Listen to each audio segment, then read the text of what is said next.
And welcome back to Waterdeep Dragon Heist. Woo woo. Alright, so last time, the adventurers were braving the challenges of the Blue Alley. They were hired by Victoro Castellanter to rescue his unicorn statue, and it was perfect timing as they were in need of some funds to help renovate Trollskull Manor. And so they had... I'll just stop there, because Dan was kicked out of the dungeon, and we're just going to pick up here from his story. So He seems surprised. I'm sure Dan is very surprised in this moment. So you saw Dreverex pop in, as he's known to do, and this magical mouth appeared and scolded you and teleported you away. Apparently, I'm not supposed to take magical statues into magical alleys. Yeah.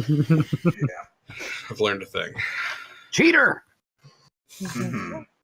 So sometime later, you don't know quite how much time has passed. You wake up and you're just feeling pretty sore. And looking around, you're not quite sure where you're at, but you're kind of in a big pile of garbage. Ooh. And after a minute, you're coming to your senses. You think you hear Nightbreeze talking in the distance, and you hear some other familiar voices. Is this the point where I said, "Yeah, forget Dan. We don't need him anyway"? How much can I see, like in the area around me? You're kind of, but I think I do. There's no roof over you. You're in an alley. Okay. But there's basically walls on three sides and a way out. You kind of put together this is that other like garbage alley next to the entrance. You're just kind of back in there. Gotcha. Well, I will dust myself off and start making my way towards the exit of this alley. All right. You get out there just in time to basically see the group crossing the street. They're like a block away. They seem to be heading back to Aurora's, where the carts were parked. Oh, okay. So yeah, I'll be like, hey guys, what's going on? I'll have you guys roll a perception. But there, I think it's going to be difficult for them to hear you. You'll probably want to run and catch up with them. 14. 19. Wait for it. So perception, you say? Yeah. 22. 22. So that kind of, I shouldn't have had you roll. So Nightbreeze, technically you would hear Dan. But I hear a voice off in the distance. It sounds like my buddy. We would. I'm going to ignore that. I'm going to say you didn't hear him, even though you rolled well. There's a lot of just so I don't have to edit into what happened last episode. I'll say, Dan, you something that kind of sounds like it, but you don't see him in the crowds. I'm busy carrying the statue, and it weighs so much. Yeah. I'm just like, yeah. Okay. So I'm just going to say, Dan, you catch up to them in the alley behind Aurora's, and just in time you see them kind of come to a stop for some reason. Dreverex stops a little ways behind them, and something's going on with him, and you see him disappear, and you see his statue fall to the ground. So as I'm catching up, I'll statue if one of them has it. And then you catch up to the group. Yep. So you guys you guys are distracted by what you noticed on the cart, but Dan is right behind you. Like, hey guys, you guys found that really fast. To recap, what did we find on the cart? You noticed when you arrived, normally there is a big sign with the Aurora's logo. Oh, that's right. The sign was gone. That is missing. Lynn got fired. Got it. Dan, you're alive. Yeah? Yeah. How long was I going? I don't know. It felt like a long time. You missed a lot. Thank you for none of your help. But I helped. I think maybe. You missed me losing all my clothing. That did happen. All right, so I think I made the right choice then. I was definitely in the right place. But we got the statue. Yeah. And the statue was in this mirror room where you walk in, and when you leave, it takes everything with it. And I lost all my clothing to that room. But then I had to... Hold on, is he currently... He's not currently naked, is he? No, I got dressed. He looks as usual. That's a warning you have to give Dan when he's approaching your group. Nightbreeze and Dravarex did not get that warning. No. Not at all. I can't wait to see that part of that episode. Lynn was thankfully in another room. It was... Otherwise, she would have fell in love.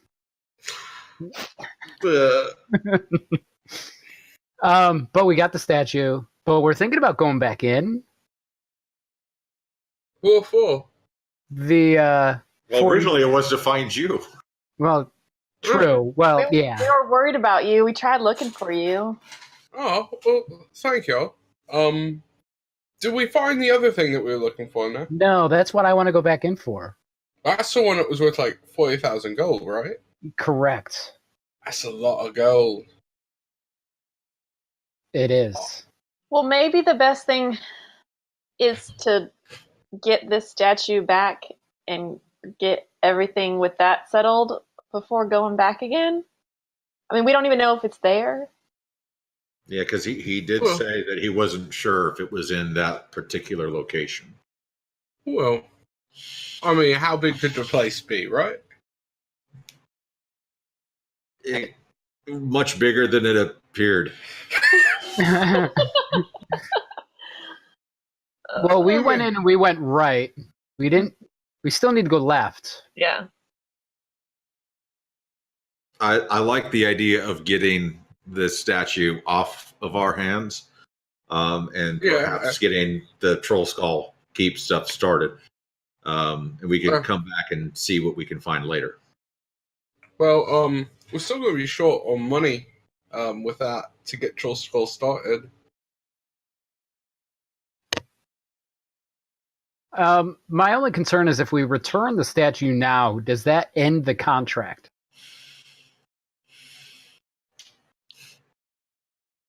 I don't think so. Well, that part of the contract was an addendum, and you may be able to have an addendum pulled out of the contract and made it once its own. You guys, you can make an intelligence roll, because I didn't actually give you that contract. Yep. I have no idea. What I think I just said is... I got a 14. I am confident in what I said, even if it's wrong. Because it is a 5. You beat me. 15. Good old 3. It wasn't super complicated of a contract. There weren't any extra clauses in it that were like, if you do this, it cancels that. So you would assume that basically the offer would still stand. If you find that item, he will pay for it. Okay, well, if that's the case, we could probably turn in the statue now. That way we don't lose it. Right. Get that money for the down payment and then go back in. Because here's an option, right? It could technically be that we get the statue off of our hands, and since some malevolent force took it once before, maybe it takes it again. We know right where to go get it. More money in our pocket. I like that idea. Sure. Yeah. So what are we going to do about the Aurora sign? I was going to ignore it. Seems like it would be a bad thing to talk about. Because, I don't know about you guys, I've never lost a job. Like, I've never been fired, so I don't know what to say to someone that was fired. Well, I mean, it was a little bit our fault. I mean, so maybe we could be like, oh, thank you for, sacrificing so much for the group. Hey, Lynn, thank you for sacrificing so much for the group. Lindario, how do you feel about dealing with the Auroras thing?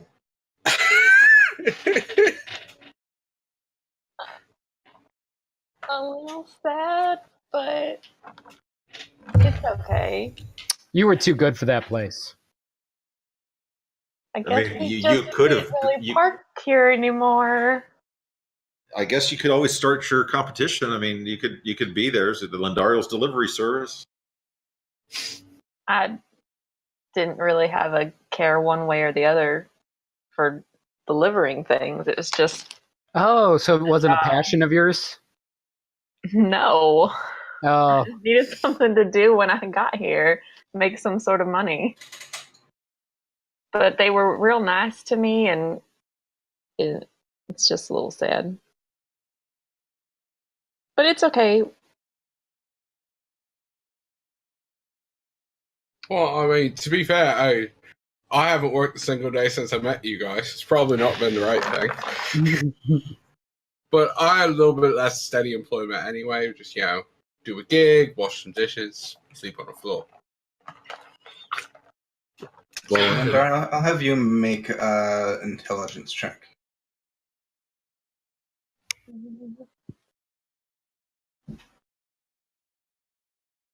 Ah, 11. 11. So yeah, it's pretty clear you've gone about 8 days without really doing your job or explaining anything about what you've been doing, and you have officially joined an adventuring group, and that documentation probably made its way to Aurora's. Yeah. And they haven't been able to contact you at your hotel. Ah. So there's a number of things against you here. You assume that they probably just you assume that they assume that you just don't want the job anymore. So Yeah, but I mean, but they saw your cart here, and so they took their sign back. yeah.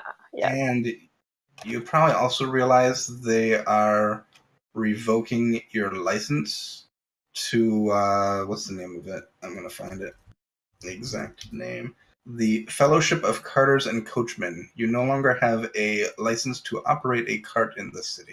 oh, snap. So Uh-oh. people, you know that people can use carts for like personal voyages, like from like the place they're staying if they're like on a journey. But if you're actually just staying in the city, like delivering things, or like if you were like a taxi, like moving people around, you need to have a license to do that. Even if people aren't paying me? Yes. Like just personal use using that for traveling. Yes. If you were basically using the roadways consistently, like if you were on a journey from within the city to outside the city, that wouldn't be an issue. But just like traveling around in the city with a cart, you're gonna have to pay for that. Well, it sounds like we should have a delivery service attached to the Troll Skull Manor. We can incorporate and just get around the bylaws that way. I'm pretty sure we'd still have to pay for it.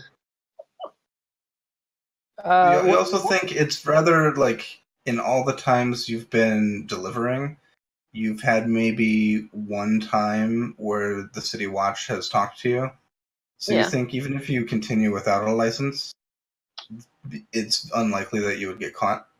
But if you did, you would get fined a lot. What did it say on the side of your cart? I think they had just put like an Aurora sign on there. Like it's my cart. Right. But does it say Auroras, or is it like an emblem or like a logo? I don't know. It was the word. It's their normal logo, but it's just the whole word painted.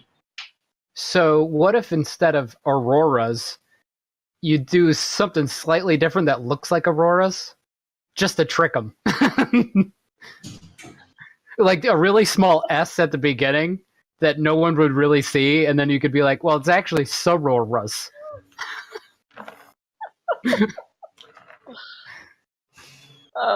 Is this a real Gus suggestion, or? Yeah, Almost certainly. Yeah, definitely. Yeah. It's okay. It's fine. We don't need to go. Question for the DM. Sure. I'm assuming Gus's family has carts for the business. Probably.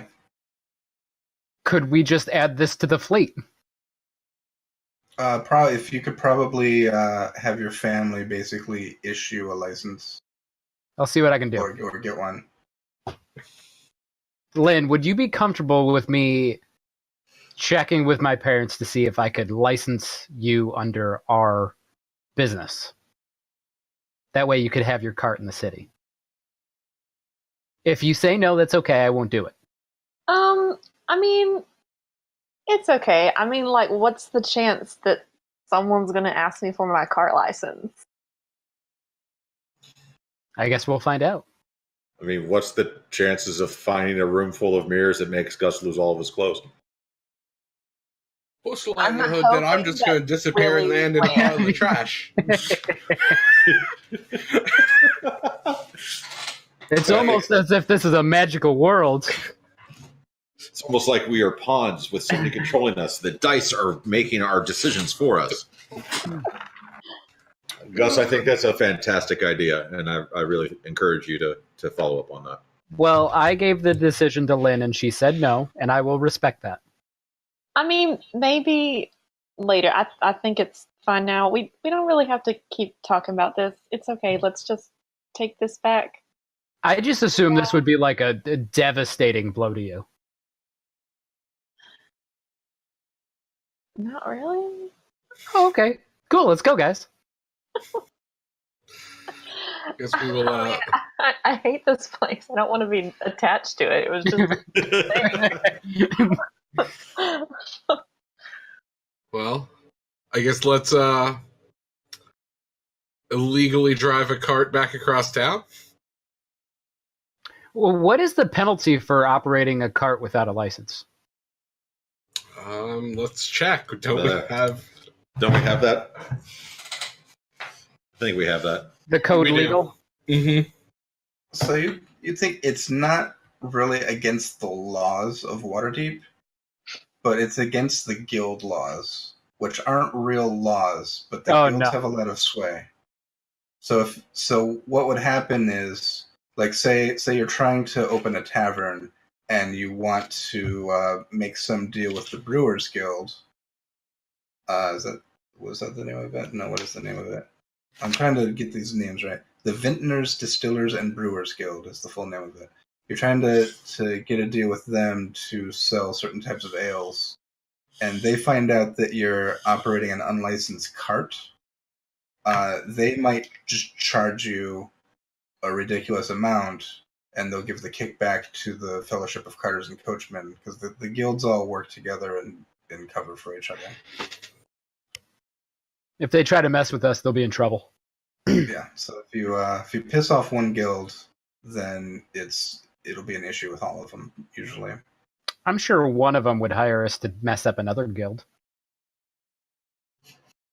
If they're not paying protection, you mean? Exactly. Are we turning this into the mob? I don't see why not. Sounds lucrative. All right, let's So get where this do on. we take this? I mean, he's the owner of the bank. I'm assuming we don't just roll right up to the bank with his prized possession. Yeah, so we skipped over that last time, or 2 times ago. You guys are here, and the Castle Lantern Villa is just down here. It's not that far. Okay. Let's You guys swing have by one? his house. Yeah. Tally ho. All right, yeah. You can easily make your way down Delzoran Street. It's only a few blocks away. And you get to the Castle Lantern Villa, and It's not too different from other noble villas you've seen. Compared to the Talmost, this might be one notch higher on the shiny, expensive stuff. There are fancy gates around it. You can see in the main courtyard there are statues and beautiful flowers, and it's well tended to. When you pull up, there are 2 guards at the gate. Both of them are tieflings.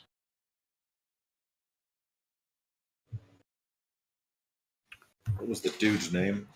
Victoro Castellanter. Yeah, Castle Lantern. We have a delivery upon request for Victoro Castellanter.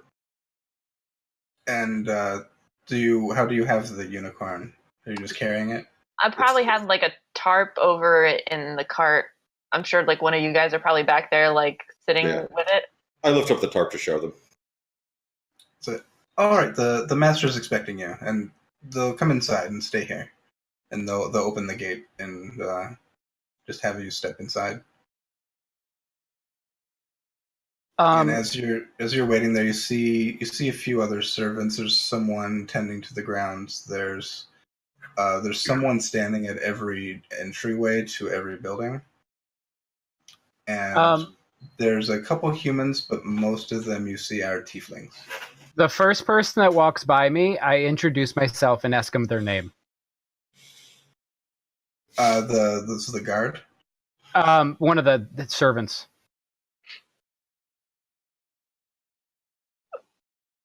That's where I'd get for not having my list of names up. That's right. We're going to ask all of their names. We can do that. It's Steve, Steve, Steve, Steve, and Steve. I've got names. I just didn't have them up. So wait for a moment because Gus needs to ask for names. Mm-hmm. I mean, you could have made it up. But then I'd have to live with the thing I made up and have to remember it. In case I ever go back to this exact person. Yeah. No, he's not in today. The 2 guards that greeted you, one of them's name is Malil, and the other one is Aklek. Aklek. Guards. Okay. And tieflings, right? That would be Yes. rare. So many tieflings in a concentrated area. Yeah, it's kind of again, Waterdeep is mostly humans, but it's not uncommon to see basically any other race here. Yeah. It is tieflings tend to be looked down upon for various reasons. So when you do see them, they do tend to kind of group together. They like to hang out with each other's company. Mm-hmm. But it's not super unusual to see them, but it's interesting. So I introduce myself to these guards and try to strike up a conversation and ask them how they are and how they like working as guards at this estate, and try to make it seem like I'm really interested in what they do as people. So conversely, they're not super interested in talking to you. That's fine. I'm trying really hard. They will do the bare minimum to just be pleasant, be like, yeah, it's all right here. We're paid well. All right, well, carry on. And you hear some sounds like some children playing off in the garden in the distance. You don't see them. But after it's probably 5 minutes go by, and Victoro comes out of one of the buildings, and is like, yes, you've returned so soon? We have. We were able to find the unicorn, but we have been unable to find the stone at this point. And he just lights up. He's like, you have it? She's back? Absolutely. How do you know she's a she? It's a unicorn. And so he's just eager to see it. Oh, yeah, of course. So So Yeah. is it still covered in a tarp? Or No, we brought it inside with us, and it's uncovered and sitting next to us. okay. So yeah, he is super happy. He picks up and takes it like, I will be right back. Let me make sure this is secure. And he picks it up and takes it inside, and another couple minutes go by before he returns. Can I see the kids playing? Make a perception check. It's a 9. A 9. You can hear them. It sounds like 2 of them, a boy and a girl, but you haven't seen them. But you can tell it sounds like they're like running around and they're making noise. Okay. If I saw him, I was gonna go play tag with him, and I'm guessing it would have ended up absolutely terribly. But that's what I would have done. But I will say that while you're looking, you recognize the fact that Nightbreeze is just not paying any attention to the children, like forcefully not paying attention to the children. Yeah, and you also have basically 5 guards watching you, just standing there. But yeah, the Victoria will come back, and is like, "This is most excellent. You've definitely put together a fine adventuring group. How did it go?" It went extremely well. We were happy to do this service for you. And we do want to make sure that your offer will still stand as part of the contract for the 40,000 in the event we find the stone that you were looking for. Oh, absolutely. If you find the stone, please bring it right here. That will be a fine addition to my collection. All right. Well, we are very eager to begin work on developing our headquarters. So if you wouldn't mind payment, sir. Yes. I've already established everything. I assumed you didn't want to walk with that much coin through the city, so I've opened an account already. It will be transferred into your name presently at the Bank of Waterdeep. You may do with it as you please. All right. And I will be in contact with you again when I have more adventuring needs. And when, as you can imagine, I'm very busy at this time, but when the schedule clears up, I'm sure my wife and I would love to arrange a dinner in your honor. We will look upon that kindly, and we look forward to further work with you and for you. Excellent. I have to get going, but thank you again. This was very well done indeed. And he's like super excited, and he bounces away. Another satisfied customer. the first. Another the first. Really fast aside, you guys were mentioning that we still need a lot of money. Correct me if I'm wrong, DM, but the breakdown he gave us is that we need like 3,100 total. With his offer, with his offer and the additional 200 he gave us and the money that we're sitting on, we have more than enough to get started. No, because remember, the half that we need doesn't include, like, we are going to, on top of the half of the base price, need the $625 security deposit, 625 gold security deposit. So when I did the math, we're like 100 or 200 short after this payment. I thought 3,101 was the total of everything. That's what it was, yeah. It was. So that's why when I asked you what we needed to get started, it wasn't half of 3,101. It was half of a smaller number, add 625. Right, but the thing is but you have more than 3,101 total. Yeah, he gave us a total. He gave us 200, and this was another 2,500. And then you're sitting on 900. So we're good. We're good. I think we were thinking the same thing when we had that conversation. I think that was off stream. But we are actually sitting to where we're a little flush. All right. How much did we just get? 2,500, and we were originally also given a deposit of 200. So that's 2,700 plus 900, which is roughly what we're sitting on. Yeah.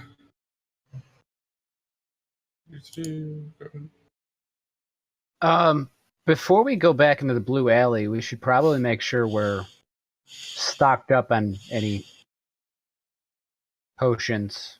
And, Gus, I definitely want to say you're looking fabulous as always, but you're looking a little rough. I think maybe you might need to get a little bit of rest before we head back. Yeah, that'd be good. I didn't think we could be going right back there today. Well, what if somebody else finds it? I mean, we can't waste time. It's 4,000 gold.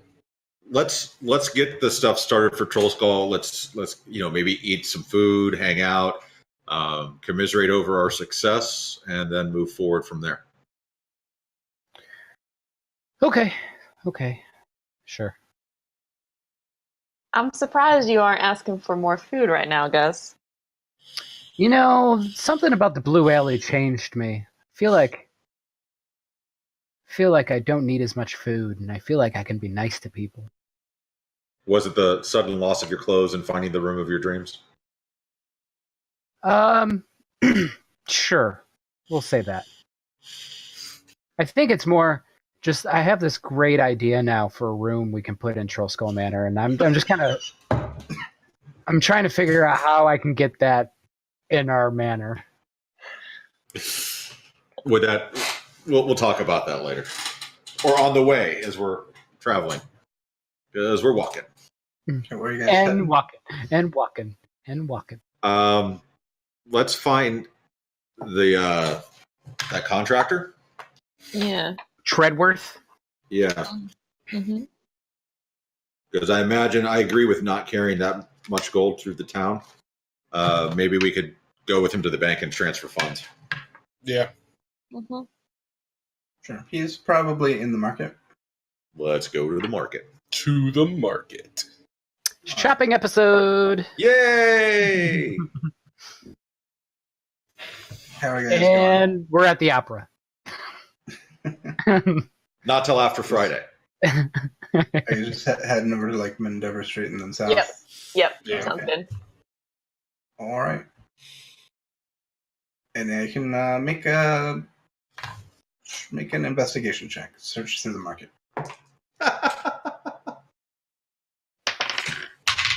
16. Natural 20. Natural 20. Natural 20. Yeah. So you you bump into him like right away. He's having a conversation with a couple other vendors, but as soon as he's done, he'll turn his attention over to you guys. Yeah. So I guess Yes, have you had a chance to review the updated sheet? Yes, we have. And we are here to work with you to settle for payment and get this process started. We have been able to acquire the necessary funds, but due to the large amount, we are wondering if you'd like to either go with us to Waterdeep or walk us through how we can get you the money immediately. Or you could just know we're good for it. Oh, you have the funds already. We do. A large Yeah. portion of it is currently in the Bank of Waterdeep. And we could certainly place some of it in escrow if you need to hold it. But, presumably some percentage of payment up front, and then... Okay, perfect. I think I told you guys he could begin on the 1st of the month. Mm-hmm. Is that what I Yeah. told you guys? Then yeah, the money isn't needed until then. We can, if you have it already, that is great. We can arrange that on the 1st, and we'll get started in a couple days. Sorry, I'll what make day all is the it arrangements. again? It is currently the 27th. It's probably just a little bit afternoon, so it's probably like 1 o'clock or so. So we got a On the few days. 27th. But it's like, yeah, I can. I'll get everything scheduled, and it's great. This will be a really good project. Looking forward to seeing what you can do. Okay. Yep. And so yeah, he's on his way. He's happy about the good news. So we're not going to pay him until the 1st? It would have to pay Yeah, until the first. He didn't need any payment until the project actually starts. Can we move this money into an interest-bearing account? Is there an IRA? Is there any withdrawal penalties? Just seems like a lot of If you- money. If we can get some interest on it over the next 2 days, it'd be really good. If you want to actually roleplay into all that, this will be a very exciting episode. But you're not going to get any interest on any duration less than a 10-day. Okay. And even at that, it wouldn't be much. We'll save it for when we got our 40K. then we'll have our bank day. Yeah, we'll have our 3 Meeting hours with of our- live streaming a bank with an accountant. Yeah, meeting So with what our. are my options? How many signatories do I need? Do we get a card? Is there a machine? Is there a teller we can? Do we get a coupon book? Yeah, the waiting in line for a teller episode. Roll a Constitution save. Roll a Constitution save. Roll a Constitution. You are now exhausted. There's one teller. All right, so Absolutely. food, drink, sleep, Blue Alley. Anything else? Well, I mean, I'm Rest. always looking for work too. I mean, just because we have what we need, we can also maybe check in. There's checking in with Davil. There's checking out in with what's her name, the black staff. The black staff. There's the people that keep getting beheaded that we haven't followed up on yet. Take stack of exhaustion and go do that first all night, and then come back to the Blue Alley in the morning. Yeah, the Blue Alley will be our respite because we have 8 days until the opera. Right? The opera. Yeah, like 5. Opera. Yeah. Well, I could use a long rest. Yeah. I need I some feel like aloe. I need some aloe for this sunburn I got on my back. I mean, I'd love to eat something. So if Well, you we're guys in the want to market. have kind of downtime for the rest of this day, you guys can do whatever. We probably can just go to the inn. What time is it? Yeah, it's probably 1 to 2 o'clock. Oh, probably be weird if I went to bed now. What are we? Yeah, let's do. We could just do downtime. We can get food. We can get some drinks. We can. I was gonna say, like, we're downtown. If we want to do something like grab something to eat and then go by and see if Davil's at the yawning portal, like, that's the thing to do. What are the odds that he gives us an urgent quest that we have to go on immediately? You're still Wasn't on his he the last one- urgent Yes. quest. We're We still on haven't- his last urgent question. We haven't finished it. The thing is, I don't think he's going to give us more work as much as question us as to why we aren't bringing him an update on beheadings. Right, yeah. We're investigating him. We haven't been for 2 days or 3. Well, do we maybe want to go down and eat something and just kind of maybe walk around, do a little bit more investigating? It's a good way to spend the afternoon. Whatever you want to do, Lynn. I'm happy to oblige. It's been 5 days since you had tried to investigate in the dock ward. Yeah, so it's been 5 days. Yep. Well, I mean, I'm fine with just a couple of us going down to the docks and looking at things. I definitely agree, Gus. I think you probably need to get some rest. You got beat up pretty bad in there, and I want to see you heal. Because in case something does come up, I need you to be on top of it like you usually are. Well, whatever that purple drank was, it was not good. It was Purple not drink. not a good purple drink. What happened? Well, I felt like I was bloodied. And then I drank that, and I was no longer bloodied, but I felt the same. It was weird. It was almost as if half my hit points disappeared. So you're saying on a scale of like 1 to 22, you lost like about 11. Yeah, Gotcha. That's exactly what happened. It's like it turned the dial up to 11 and then sucked it right out of you. Well, that's not good. Yeah, it's horrible. It's absolutely horrible. It's really bad. Did you guys out of character, of course? Did you guys like Arcana roll, and do you know what it's going to take to get them back? No, No idea. Our resident arcanist was playing in the trash. Oh, that's right. Yeah. Actually, now that you're here and we've got a little bit of time, maybe could you maybe take a look and figure out what the heck happened to him? Do you still have the bottle that the potion was in? I do. Right. I will literally do anything that I can to try and identify magical properties of the potion, see if there's anything I would understand about what it did to him, kind of the nature of it. So possibly make an Arcana check. And we're being really descriptive of what we noticed. Anything we could do to help him with this check would be outstanding. It was a bottle of weird stuff. 18. Ooh. It's good. It's just not great. Okay. You don't know exactly what the potion was. It seems like it might have been multiple things mixed together, or it might have been something that was watered down. Mm-hmm. But just from what you've been told about what happened, in game mechanics terms, it was a potion of healing that, while it did heal him, it subtracted the amount healed from his maximum hit points. That's so nasty. It's going to show up on Fridays. So it did both. And and it will probably get better with a long rest. Okay. Well, I guess the best thing you could probably try and do is sleep it off. And see how you feel in the morning, because potions usually temporary. It's like drinking a bunch of ale.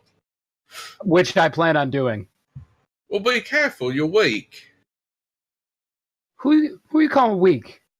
The guy who just told me, he said he's like still feeling not great. At this point, Gus lifts up his shirt and shows his abs and says, "Who you calling weak?" I poke him in the belly button. I go directly for the belly button with a finger.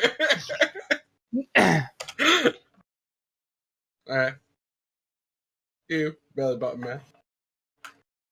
Not weak. I mean, before the day is through, I'm going to need to get some rest as well, but I've got enough left in me to maybe do a little bit of investigation down in the dock ward. If you think you need to go get some rest, go for it, Gus. Well, I'm going where you go. Well, I'm as fresh as a daisy, so... Yeah, somehow you still have that +5 temp. That's annoying. Yeah, the guy who got the extra temporary hit points and things just left here. You just took an extra nap in the garbage. Exactly. Oh, by the way, am I still bleeding from the animal attack? I never did anything about it. I mean, you probably have a nice scar or a nice scratches on you. Yeah, okay. So it's not actively bleeding. I did a medicine check to see what it was, but I don't know if I You didn't. Did anything with it. You didn't help me in any way. I was just like, oh, it looks like a kitty cat scratch. That's a great. very, very big kitty cat. Yeah, exactly. It's just like that. Well, do we want to just head on down to the dock ward then? Is that what we're doing? Sure, let's do it. Maybe we can grab lunch at the Yawning Portal on the way. Ooh, you know who might be there? And I tap Nightbreeze. You know, Yagra might be there. I just shake my head. All right, the Yawning Portal it is. Well, all right. I mean, I don't actually want to run into Davil though, because we haven't finished his work. He didn't give us a timetable, did he? I mean, it's people die, and you're supposed to be kind of quick on this. Hey, well, we're do trying. we know any other good places to eat along the way? Wasn't there that place in the dock ward that? I mean, I imagine this is like a New York City or LA kind of city. I imagine there's street food. Yeah, looking for some tacos al pastor. Well, yeah, there's street food at the market. Why do you gotta bring this up? Yeah, but food poisoning might kill me.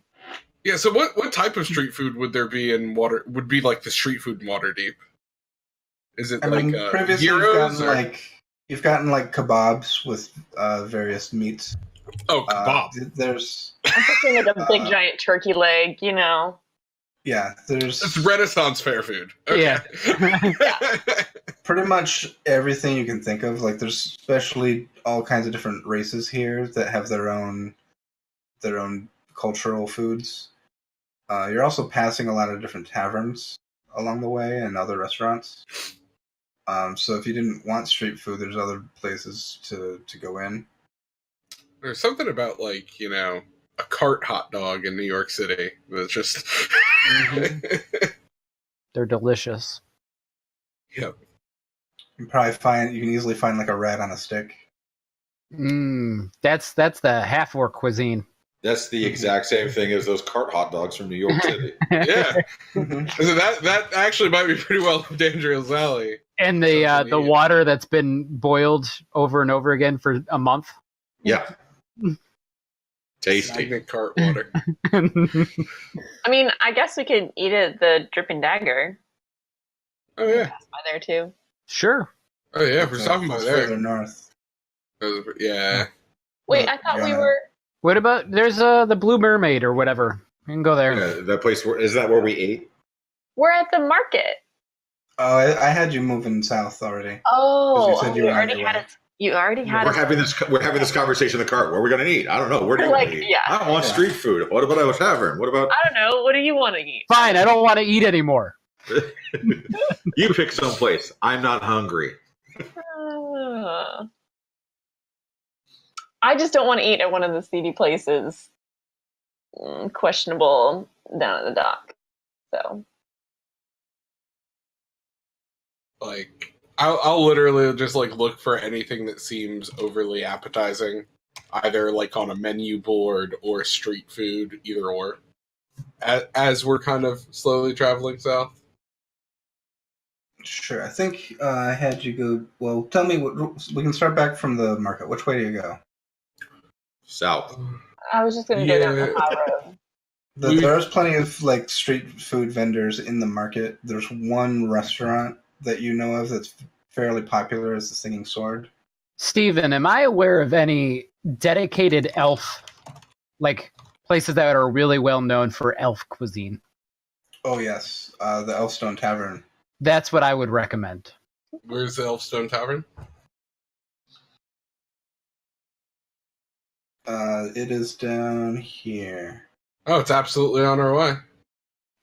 But I think I left a note for Dan that one time he tried to go there and he was not welcome there. You did. That is the place that I am very much. Both of you are familiar with that place. Yeah.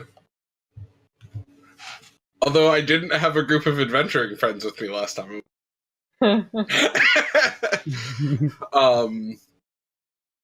Even knowing that, I think Gus would still want to go there. Oh yeah, Sounds exactly the type of thing. I'd say at this point, Gus doesn't know that unless you want to. Gus doesn't. Yeah, Gus doesn't. Oh yeah, I'm saying even if he did know, even if he did know, he'd be like, "Let's go." Yeah, no, if he seems really excited about going there, like if he's like, "Hey guys, I know the place." Yeah, how is Gus deciding to tell us? Is he like, "Oh, I know a place," or is he like, "Guys, the place"? Oh, I'm absolutely selling it because I know I'm going around with 3 elven people and I'm pointing out an elven place, thinking it's really cool. It's like pointing out a Jewish deli to a bunch of Jewish people. Like, guys, you'll love this place because you're Jewish. Like, it's that kind of thing. Or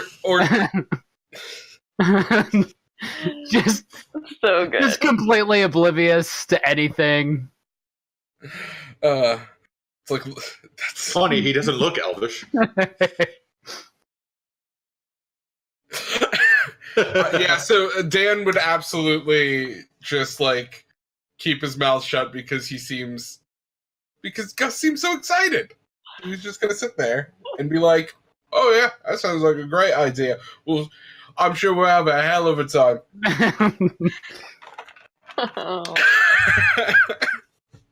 Okay, so you guys are headed to the Elfstone Tavern. As I pull up that note to see any specifics you might have given me, I don't think there were any specifics. I think it was just kind of the general, this is one of the few places that I've actually been actively dealt with racism. Yeah, they don't Not everyone likes drow. What? I don't understand why. So are you guys walking there? You still have the cart. I still have cart. Yeah, Okay. we're legally driving cart. There's probably you can find a place to park in the alley behind. Mm-hmm. So that's not a problem. You find that it seems to be an old, dimly lit tavern. It obviously caters to elves and half-elves. Most of the clientele you see as you enter is elvish. It has an earthy smell to it, and you can see that the walls seems to be living trees were encouraged to grow up to basically form the walls of the place. I'm assuming I was aware of that. Mm-hmm. Yeah. And there's shutters in the roof that are currently open to kind of let the sunlight filter in. Lynn is just wide-eyed, can we have a seat near a tree, please? And yeah, they'll host will seat you, and sees Gus come in, kind of just gives you the eyes. That's cool. I'm not paying attention. Okay, yeah, you can take a seat, and you hear there's a gentle harp, pipe flute, and a choral music. That's a weird sentence I'm reading. There's music playing, and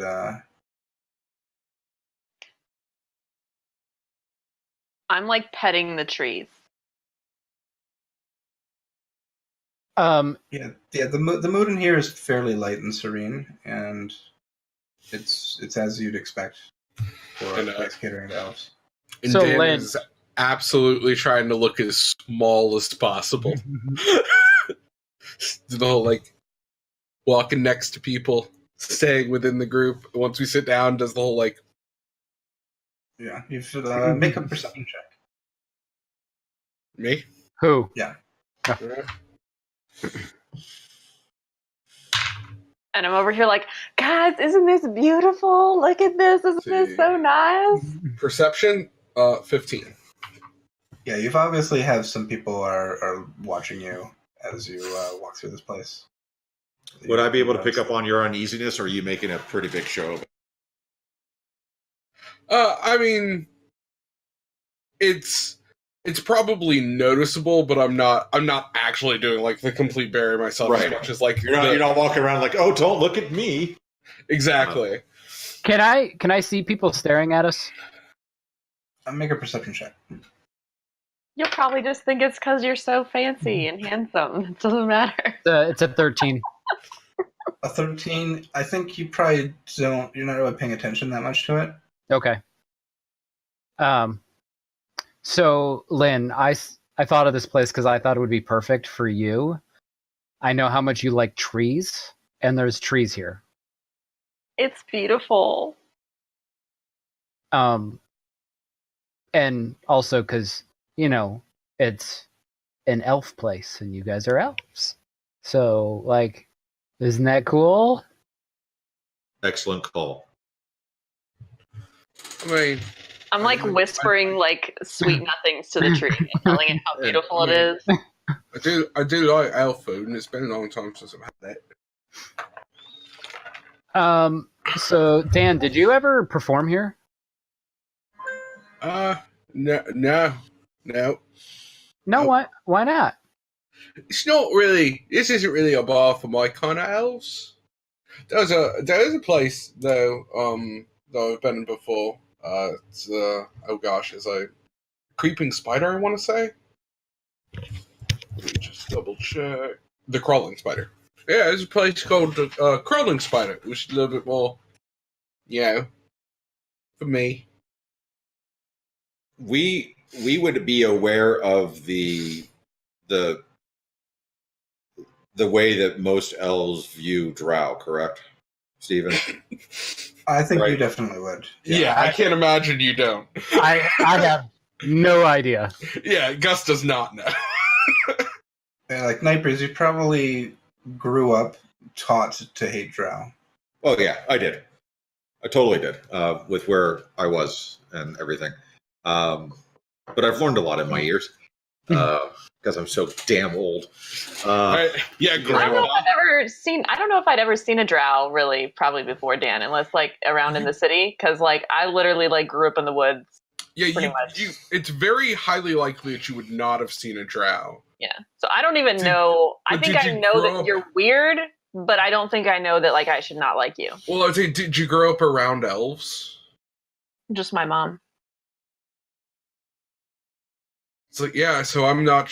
So this it's probably going to be up to you as to whether or not she would have told you about. Yeah, drow. I mean, where would that come up? Like, by the way, there's these dark people you don't like. You know. Actually, with elves, yeah. That's exactly how, yeah. Yeah, elves are like, we're elves, therefore we're better than everybody, and the only other people that are better than everyone are actually worse because they're the dark elves. Yeah. Because high fantasy's racist. So yeah, you can get the normal tavern menu items here. I sent in chat a few extra elvish items that they offer here. I know what I'm getting. Dude, you are always like so thoroughly prepared as a DM when it comes to this stuff. It's just impressive. I'm not really familiar with these types of drinks. What do you guys think I should get? Oh, I just now seen the notification. I mean, I'm thinking about getting the venison, but in terms of the drinks, I'm not familiar with these. I was gonna get the venison. Like, whoa, we're like twinsies. Oh dear God! Pretty much what I grew up on.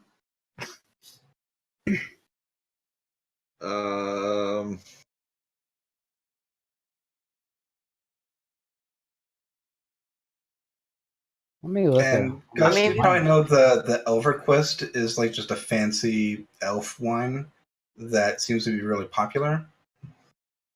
I just realized I'm fairly broke, so I'm gonna go with cheap. Is moon wine more like Thunderbird, Wild Irish Rose? And then I have no further description of it, so it can be whatever you want it to be. Because I'm imagining. Well, so is the Clearwater alcohol? We'll go with that first. I think it's actually water. Okay, so that's what I was thinking as well. But I was like, could also be Everclear. It's just the really fancy bottled water that's really just water. Yep, but it's fancy. It's like water. It's like going to Europe where they don't actually serve water. You have to get a bottle of water. Would I know enough to know that this is actually really from Everesca or not? Like, is it just a marketing gimmick? It probably is from Everesca. All right. So I want to do the water and the rabbit. There you go. Yeah, and I'm imagining, like I said, moon wine is bum wines. MD 2020, Wild Irish Rose, Thunderbird. Elverquist is like those nice $12 to $18 a bottle wines. Like, good quality, but not going to break the bank. It's just above box wine. Yeah, I'm going with water and venison.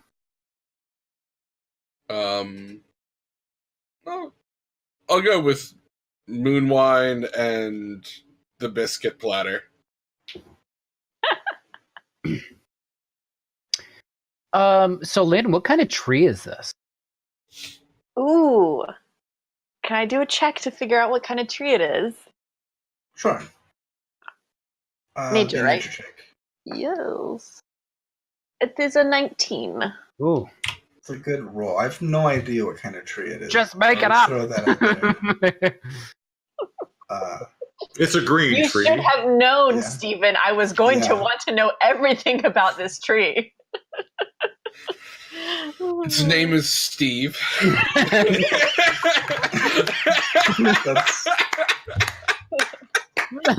It totally has to have a name. I'm assuming you're going to name it. So it's not just one tree; it's a series of trees, and obviously it's taken patience and forestry skill to kind of let them grow together like this. Oh yeah, I'm super impressed. I'm like whispering in Elvish to it, like how beautiful it is. So it's probably a variety of trees. So it's So I'm imagining a banyan tree. So there's some trees that, like any of the common trees that are native to Waterdeep. There are some trees from further north. Nothing super crazy. They're natural trees for this area. Are there any like leaves that have possibly like fallen on the table? I don't want to like pluck it straight from the tree, but if there's any leaves that have like fallen on the table or like nearby, I will pick them up. Okay. Make an investigation check. Ooh. 20. 20? Sure. You can find 3. Banyan trees are like all over where I'm from. Mm-hmm. Real life me, not Lynn. Yeah. Yeah. And, I mean, if DM will accept that it's similar to a banyan tree, then presumably it's a type of fig tree. Because that's what banyans are. Like I said, I have no information on it, so it can be whatever makes you happy. I'll just let that one go. So obviously it's super important to the plot what kind of tree this is.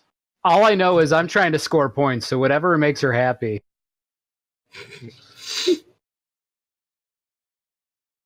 Yep, so you find the service is fairly quick, and you get your meats and your platter and your drinks pretty quick. Like obnoxiously quick, like we're not going to tip you as well because you brought us our too fast, and we're in the middle of taking a bite, and you're like, "Hey, how's the food?" And we're like, "Oh."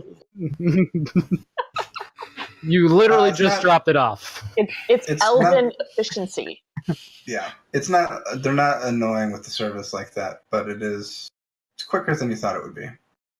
I will inspect my food for tampering from the kitchen.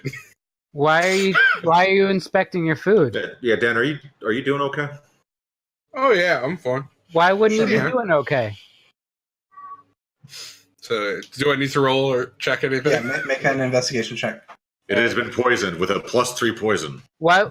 Hey, why wouldn't you be doing I'm more okay? expecting hair spit. It's pretty commonplace that most elves look down upon drow. Why? They're elves. It's a 16, by the way. They're not as open-minded. You don't notice anything wrong with your food or your drink. Cool. I don't. Why would one elf not like another elf because they're elves? Well, we're from different places. There's humans from different places. I mean, that doesn't make us different. Maybe we're still humans. Like, I don't get it.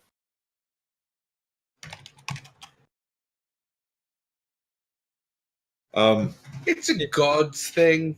Yeah, it's even when I was much younger. You know, your guys' age, which seems like That's right, because you're like really old, aren't you? I am. Like someone that could be old enough to be Lynn's dad, like super old.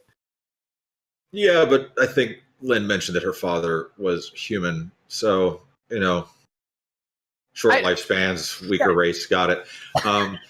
But there's even when I was younger, I was brought up to not trust the drow because of who they are, and throughout my adulthood, I've learned to disprove that theory pretty heavily. I don't trust the axiom that keeps being put in front of most elves. And just so you know, Dan, I think you're awesome. Oh, well, thank you very much. And it's one of those things, like, now, honestly, it's not that you shouldn't trust drow. You probably shouldn't trust drow that grew up, you know, following Loth and Menza Brandon. That's a completely different problem. Right. Right. And, you know, Not hashtag not all drow. And make another perception check. Oh yeah. Wow, where are these rolls coming from? 20. 20. Yeah, you said a couple of keywords that have carried to people around. People are definitely paying attention to the conversation. Of course they are. Can I see people looking at him now? Same here. I think yes. I stand up and get all like righteous at them. I'm absolutely pulling him back into his chair. and I start yelling, listen, he's my friend.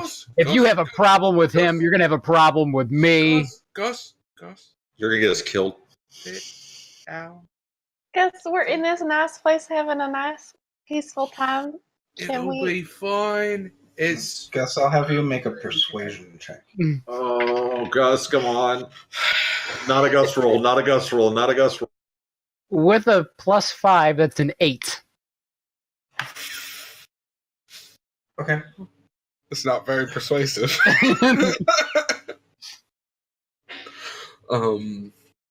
Lord, yeah, I'm absolutely like, Gus, just sit down. They shouldn't be giving you a hard time. They're not. They're just sitting there, and I was checking some things. Sorry. I'm like just looking at my food, attempting to eat quietly. So far, no one else seems to have made a move or anything. They've kind of just gone back to eating. Some people, you notice, one party has gotten up and left. Did they leave their food? Of course. They seem to have been mostly finished, but there's probably some bits left. I don't want bits. I was hoping it was like full plates. You're hoping I just absolutely disgusted them Oh, and yeah. walked out. I'll go take their plate. I bet you would. Was the wait staff weird to him? Or So far, no, not that you've noticed. It was other patrons. So they've been properly trained. All right. So you never told me about this tree. What kind of tree is this? well, it looks like a lot of different trees, and they're kind of all beautifully woven together. It's really amazing how they constructed all this and just let it naturally grow into this beautiful wall. Can't you see and tell? So this here, you can see that this is that, and I'm like literally just going on this like ramble of like explaining like the different barks and all those things and like pointing out the different kinds and like, ooh, there's a little like bud of something. And I'm doing the whole, I'm not really interested, but acting really interested. Oh, wow, that's amazing. Yeah, that's awesome. Like, are you at the point where she asks you a question and you're like, that's awesome? And just not responding? Yeah. Uh-huh. Nice. Yeah, that's I like trees too. I mean, there'll be a point when I will notice that you don't actually care to hear anymore, and I'll just go back to my... It's not that I don't care. It's that my ulterior motive is to engage you. And it has nothing to do with the tree. Wait, are you saying that in character? Because that's something that Gus would say. You know what you should do? You should have a tree like this in your room. I would love that up in the little tower. You should do it. Well, there's that greenhouse by us I've been wanting to go visit.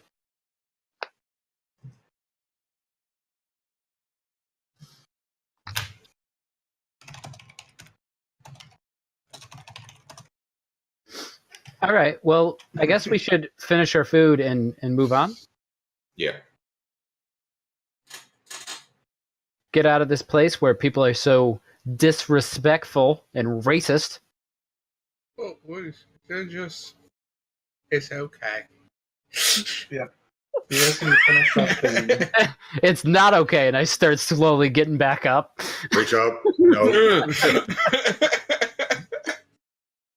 guys can finish up and pay for your meal, and you can head out. I've tucked my leaves into my hair. Okay. I'm going to have Okay. Dan make one more perception roll. Do you feel the knife sticking into you?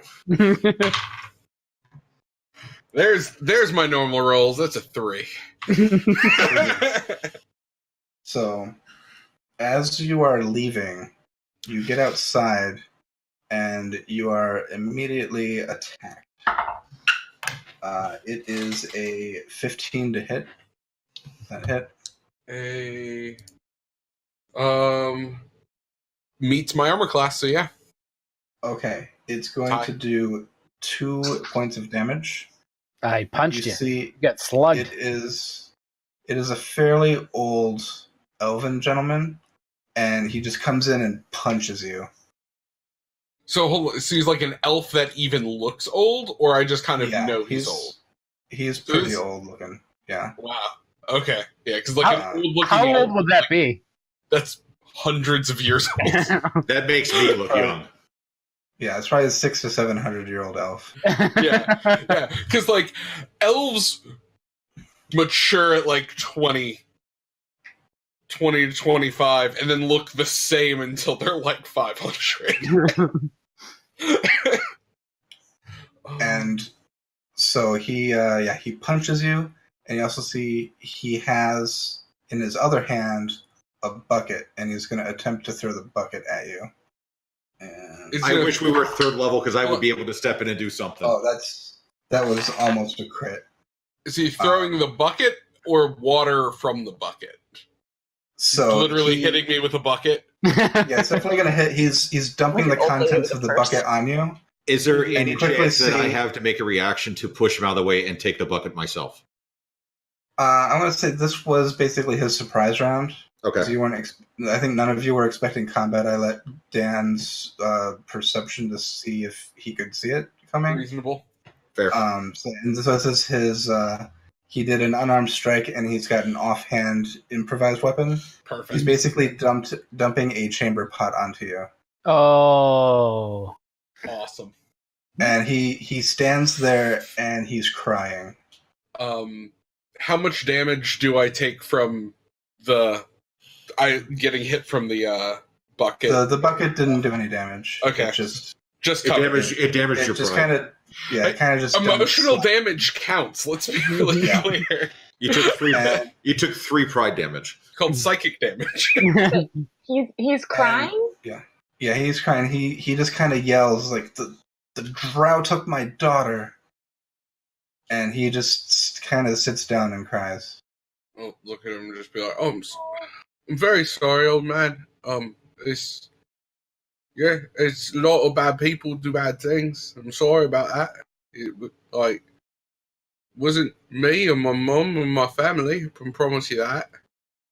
Because we don't usually go for that sort of stuff."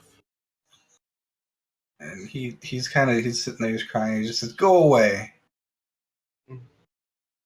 All right, sir. I stab him. Gotta move. No, I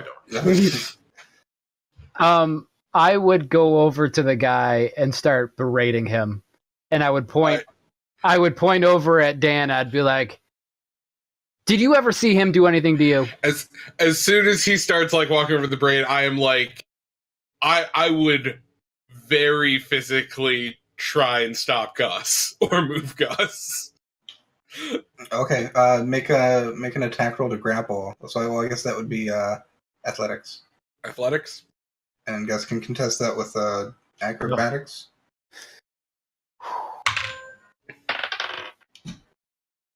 Eight. 7.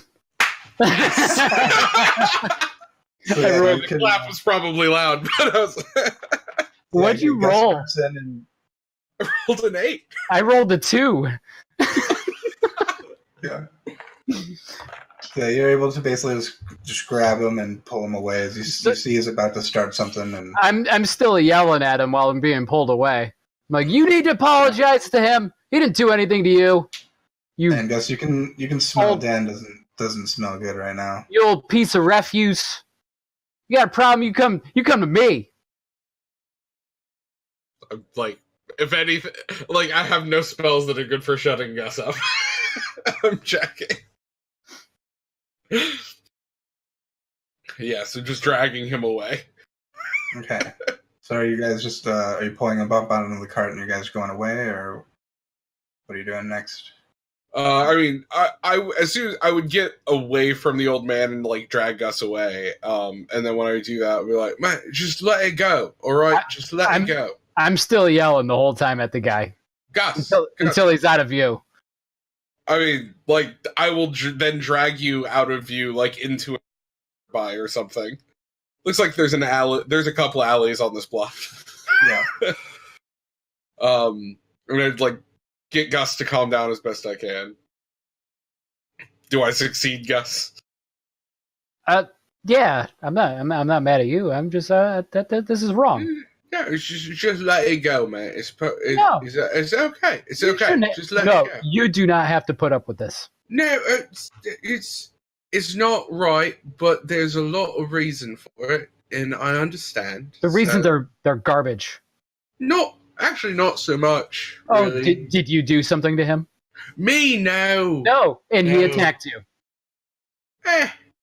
There's laws against this. He lost his daughter. He's having a really bad time. Just let him. We've all lost people. Maybe. Who've you lost, Gus? I've lost people. Not me personally, but we've lost guys from the guard, and they've been killed by different races. And how did their families feel? They felt like their family, their kin, were doing a job, and they accepted that responsibility. You do not have to accept responsibility because there's a bunch of racists out there. I'm not taking responsibility for the things that happened to his daughter. What did you stick up for yourself? Did you stick up for yourself? No, you just took it. So you see at this point, you see there are two individuals surrounded by some blue light, and they are flying only a couple feet off the ground. They're both elves, and they're coming towards you. And one of them says, "I need you two to move along." So we're like off in an alley in a different space? Yeah, but you're being loud. Yeah. And then this is a fairly well-traveled alley. Gotcha. So there's two elves. On what? Broomsticks? They're flying. There's some kind of magic going on. Okay, but these aren't guards or city watch or whatever. Okay. Yeah, I look at him and be like, I mean, we will try and keep it down, but I'm going to finish having a conversation, and then I need to find some place to wash up. And it would be really best if you moved along. Why? There's a lot of people here who don't like drow. Well, there's a lot of people everywhere that don't like drow. I'm used to that, and I will move on in a moment. Just let us be. You know what? I'm feeling like I'm being attacked myself, and I'm pretty sure you're aware of the rules in Waterdeep about attacking nobles. So I would best back up yourself. One of them starts flying away. Yeah, you should go with your friend. He's keeping his distance, but he's staying there and watching.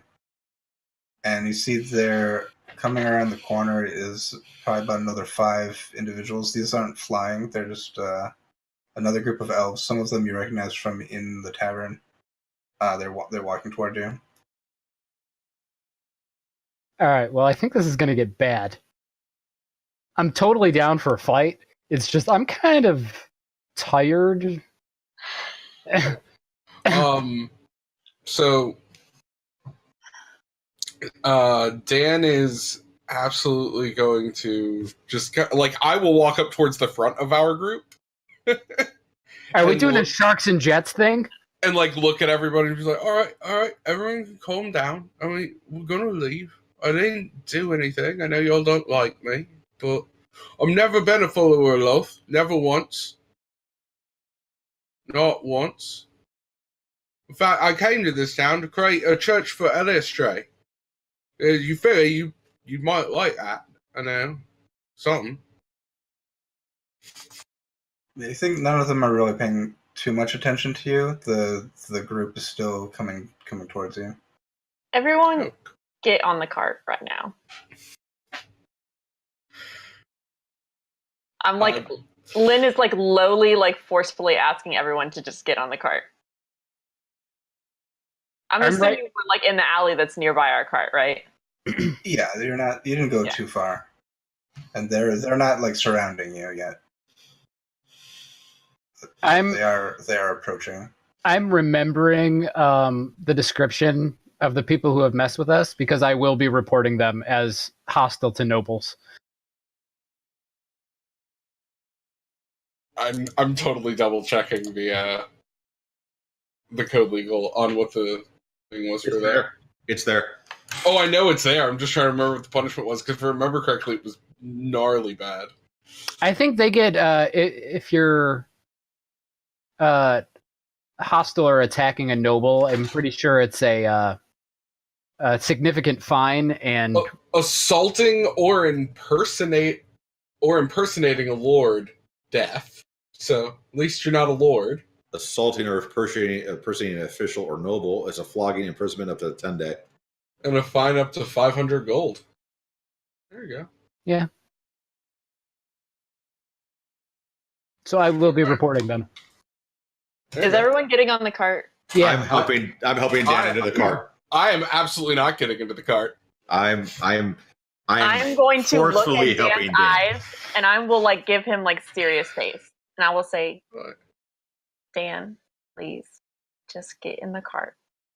Oh wait, Dan. This isn't the time or place, Dan. Or Gus. Are there any guards around? Do I see any guards that I could report to? I'm looking at Dan, and I'm like, I know what I'm doing. Just get in the cart. Let's go get you cleaned up, Dan. All right. I'll get in the car. Like you really aren't that far from Castle Waterdeep. It's like 2 blocks away.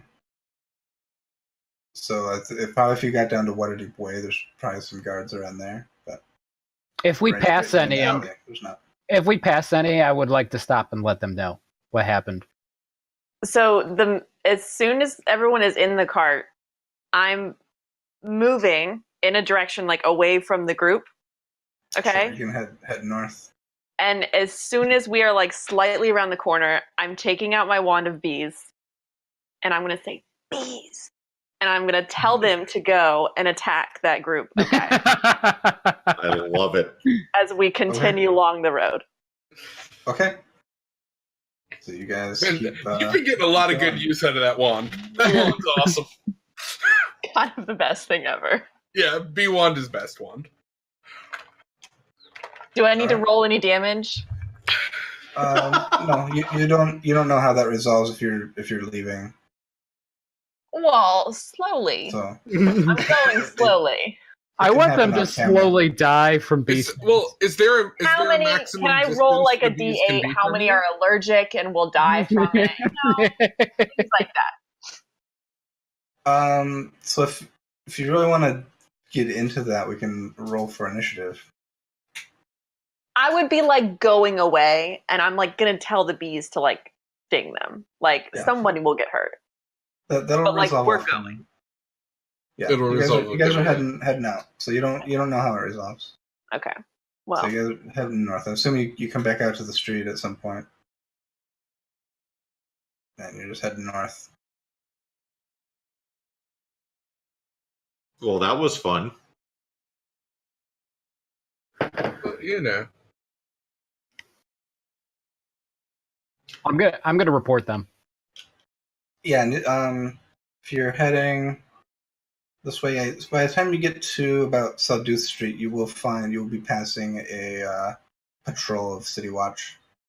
All right. Well, I stop and I briefly tell them what happened, but I make sure I elaborate or exaggerate a little bit of how I was impacted by the events. I assume the entire drive down here, you were talking about how you're going to report them as soon as you see a guard. Oh yeah, yeah. And I would have spent the entire time attempting to dissuade you, but it wouldn't. and I know that, so there's no reason to roll. I know the code legal, and I'm absolutely going to use it against them. Because Gus has a natural plus 20 to his rolls that are abuse my privilege as a. I think so. So I could be like, isn't necessary, don't do it, blah, blah, blah, So like, you can see they're moving south down the street, and you come up to them, and they're a little bit annoyed that you're stopping them. You explain the situation, yeah. And they're like, yes, we were just notified there was a disturbance at the Elfstone Tavern. Yes, right outside was an old gentleman who attacked us, and as you can see, my friend here, he was attacked with a chamber pot, and they dumped it all over him. And then we were followed and verbally assaulted, and then followed by a group of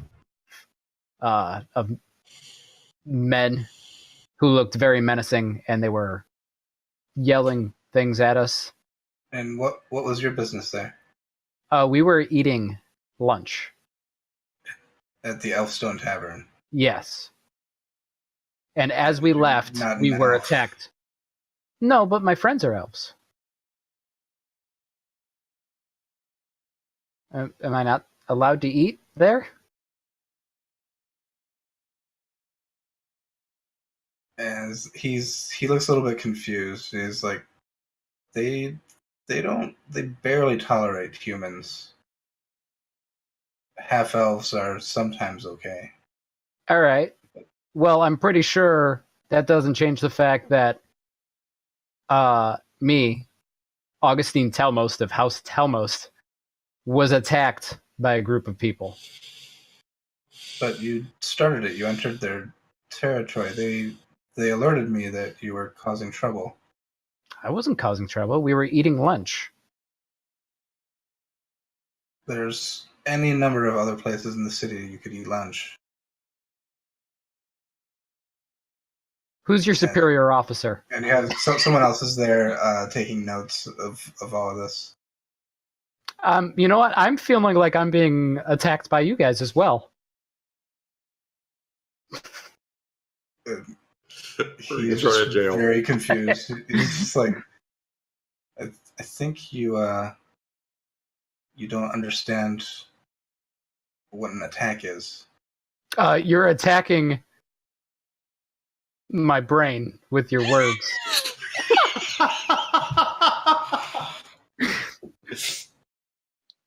And I'll just walk up, shit still steaming off of me, lean onto Gus and just be, well, to be fair, the amount of thinking you're probably making him do right now hurts.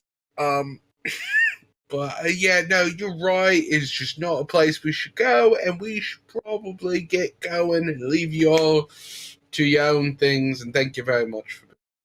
So yeah, you can tell he's thinking that you don't know what an attack is, and so he's thinking the situation isn't as bad as was reported. There was no attack, and so he's kind of, even though this guy's covered in feces.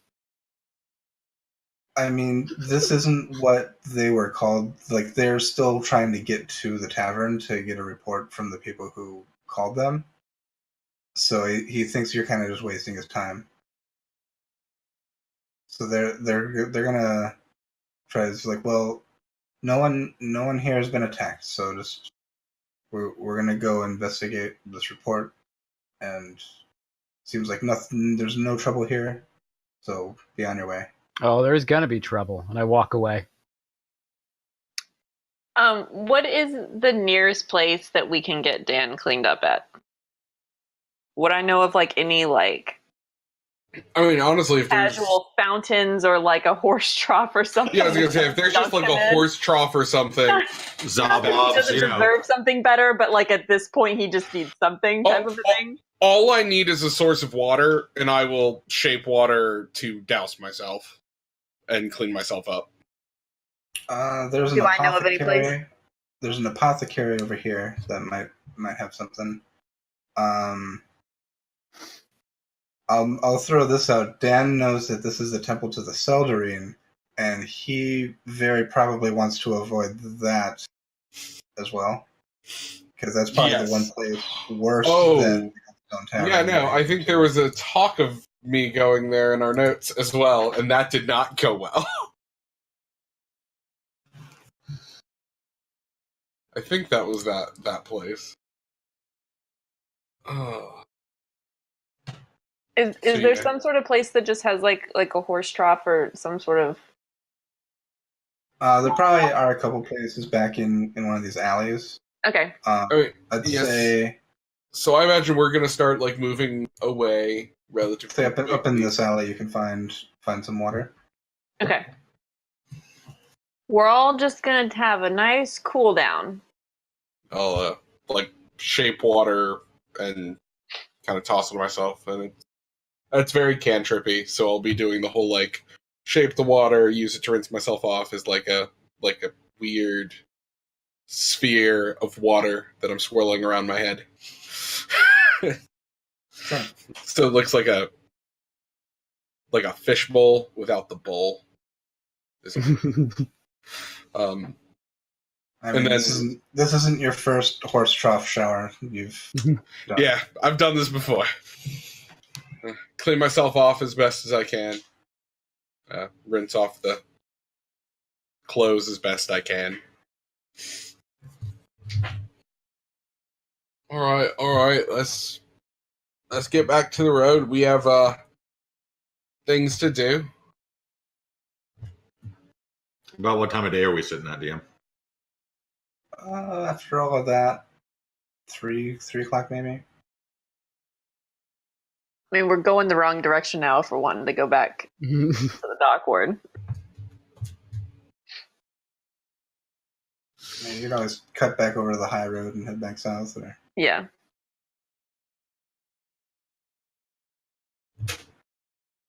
We still want to go? Yeah, I think we should stay on plan. Okay. Oh, yeah. All right. Well, I'm sorry our nice little trip to the pretty tree place had to be ruined. It's all right. I'm sorry about that. Yeah. I probably should have mentioned something. I know they're not too fond of me there, but I don't know. Gus seemed really excited, and it would be a good place for you because trees and stuff. Well, it certainly wasn't your fault that they had a problem with you. No, I guess technically that's probably a few hundred years of like murdering and kidnapping and stuff that's probably to blame for that. That's reasonable. Yeah. So which way are you heading?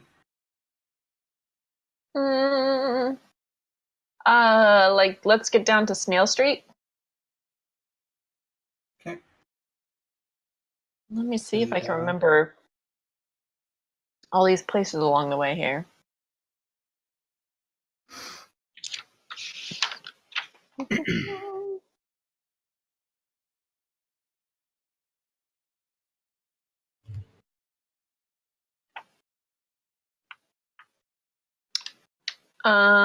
Yeah. So Snail Street down to like Ship Street, like getting close to the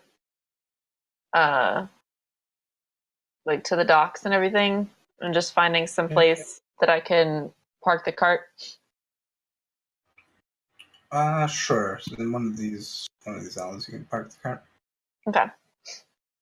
Let's say you can find a spot about here. Okay, cool.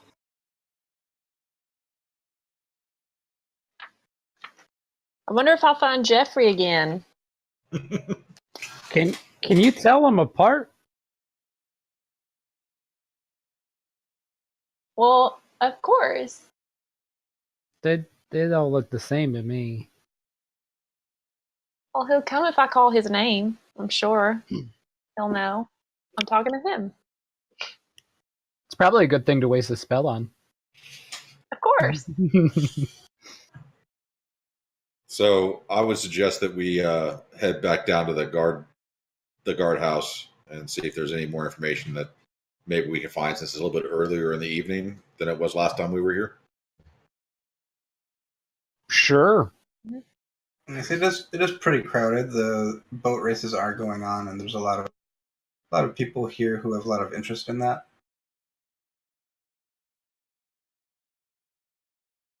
Okay. On top of the regular hustle and bustle of docks and loading and unloading shipments and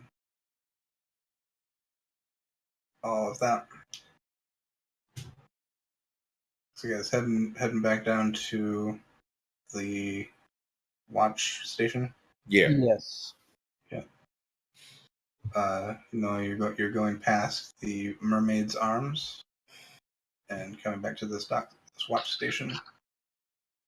Is that that sign still out with all the missing persons? That was further north. Oh, okay. But if you want to, you go there. It's pretty much as you left it. Nothing new? No. Mermaid's Arms was Gus's favorite place, where he goes and spends lots of money. Excuse me. No, I don't go to those establishments. I wouldn't even know how to comport myself there. Now, I mean, Gus is clearly a one-woman kind of guy. I mean, girlfriend, what's her name again? Arleth. Her name's Arleth. When you go invite her out with the crew? Yeah. When we're not together, I go check and see how she's doing. She knows what I do, so we have an understanding. I mean, we could all go to dinner together. I really wouldn't want her to know that I hang out with someone like Lynn. It might make her jealous. Well, maybe we could just have some guy time, and we could go check out her establishment where she's working and see how things are going there. Yeah. I'm sure she'd love for you to stop by and see her. Yeah, absolutely. We could do something like that sometime. We should probably keep our minds focused right now. In her area? I think she so. have a shop in the dock lodge? She's on vacation. Well, maybe you could drop by and leave her a note. Yeah, sure. Let's go. Insight check. Totally insight check. I'm like, how much can we tell that he's just like lying out of his butt right now? I believe him. I absolutely believe him. Or if you want to, Gus, make a deception check, and you guys can make insight. Dan is prying. Oh, that's what I'm talking about. Is it a Josh roll? Is it a Josh roll? It's a 17. Oh, Jesus. I got 15. With my +5, it's an 8. Yeah, you guys know there's a lot of holes in his story, especially since he's been with you guys for most of the time for the past since he met her. So the most you know is they may have gone on one, and he came home early with flowers from that date. I mean, Lynn doesn't care or doesn't say anything, but like just kind of nods her head along. you're like, all right, Gus. I was thinking about like breaking things off because I'm so busy, and it just. But you guys have an understanding. I mean, sure, she'll be heartbroken.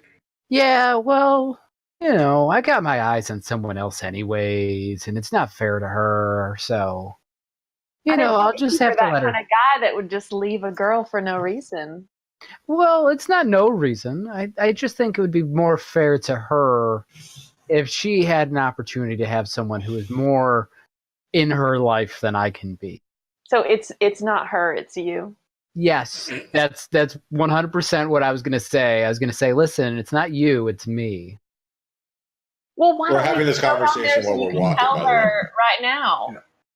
Why don't you just get that off your chest and, we can go ahead and do that. I mean, We've got time. you yourself said how short your life is. I would figure you would want to not have to deal with that burden any longer. Well, I don't want to take time away from the group, and we got important stuff to do. Oh, there's Hold on. plenty of time. I mean, it's so early. It's only like 4 o'clock. Oh, The yeah. shop hasn't even closed yet. You can leave her a note if she's not there. You say she's on vacation, leave her a note. Okay. Yeah. We can go When do you that. guys get to the watch station, you find it is currently locked. I think maybe whoever Perfect. works here at this time is probably out on patrol. Let's go see Arleth and come back and check it out when they get back. Let's help you get through this, Gus. I'll buy you a drink afterwards in case you need it. Okay. You're just gonna ride that lie. Right now, Gus is trying to think like, all right, what's he gonna do when he gets there? I would say you guys have been to this half of the dock ward pretty often, so besides those, I will say before we leave, I would take a look around and see if there's I don't know how to word this, but I'm looking for anybody who recently had somebody in their life beheaded. I'm just looking for like any evidence whatsoever. I know you said there's a lot of people. There's the races going on, or the race is currently ongoing. But is there? I mean, I already checked the sign. The guardhouse is locked. Do I maybe would look for any? I don't know. Is the place that had the posters, is that on our way down? Or what did you say it was? I think you. I'd say if you want to check that, you went and checked to the watch station. Okay, and he said there was nothing new. It Oh, was okay. like over here somewhere. Okay. And then the watch station is here, and you guys were coming from up this way. Yeah. So you guys probably just went and checked that and came back. Okay. But yeah, you remember Mule Skull Tavern is here. That's the headquarters of the Dung Sweepers Guild. I stabbed them. No. Blue Mermaid was there. This was a big warehouse on the corner down here. Where else have you guys been? Everywhere. On top of buildings. Mm-hmm. Shippers Hall is this building here. That is the headquarters for the Fellowship of Salters, Packers, and Joiners, one of the other guilds. There's a couple warehouses around. There's another fest hall back here called the Hanging Lantern. I don't think you guys have been in that one, but it's there. You would know it's around.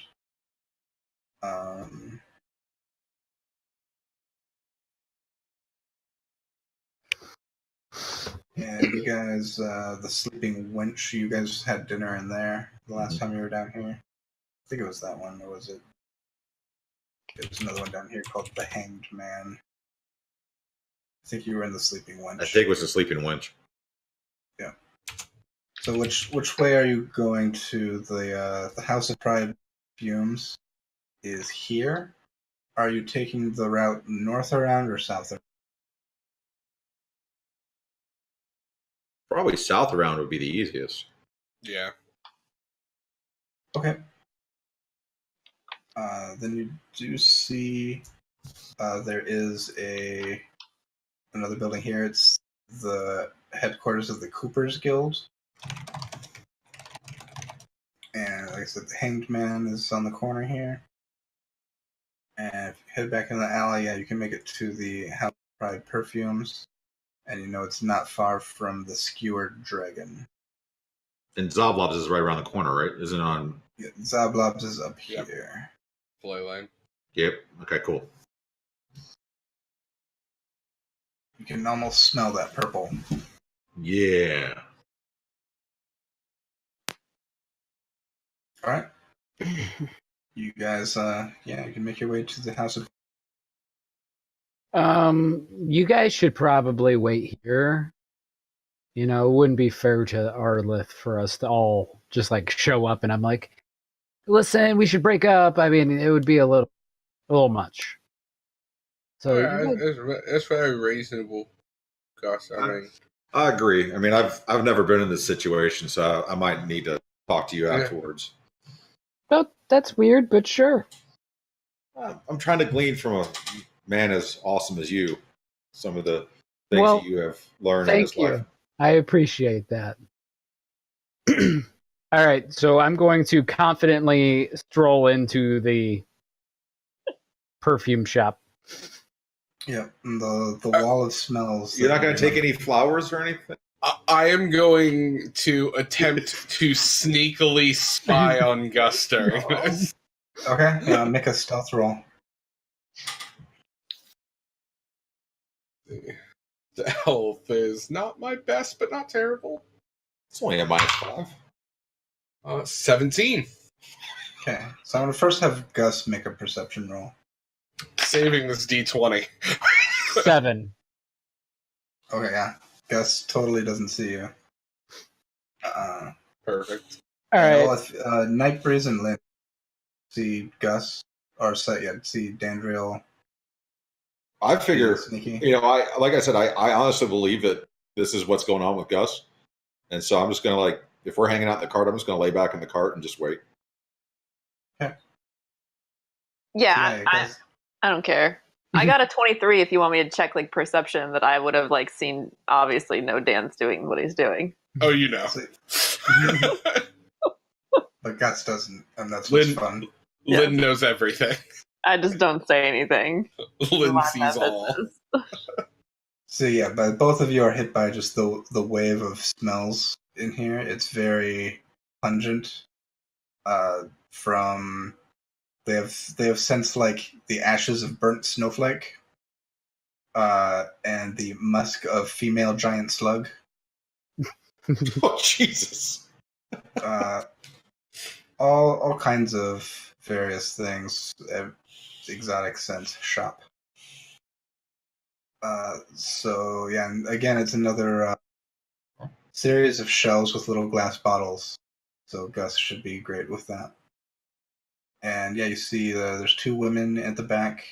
They see Gus walk in and say hello. Is one of them Arlith? Yes. Ah, crap. Do you even recognize her? Hey, Arlith. Can we talk? And she's like, "Oh, hi." And she walks over.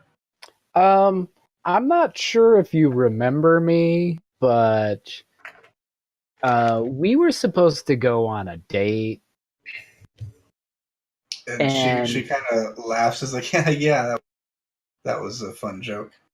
Well, it wasn't a joke.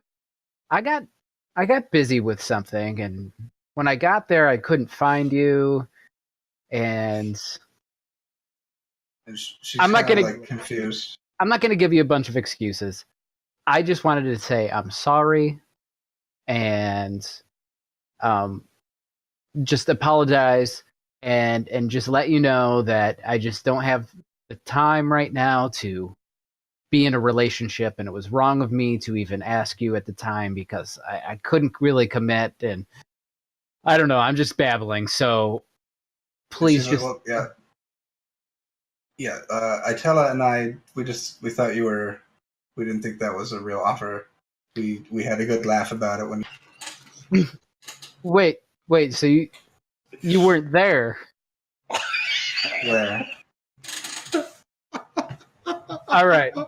So here's how this is going to go down.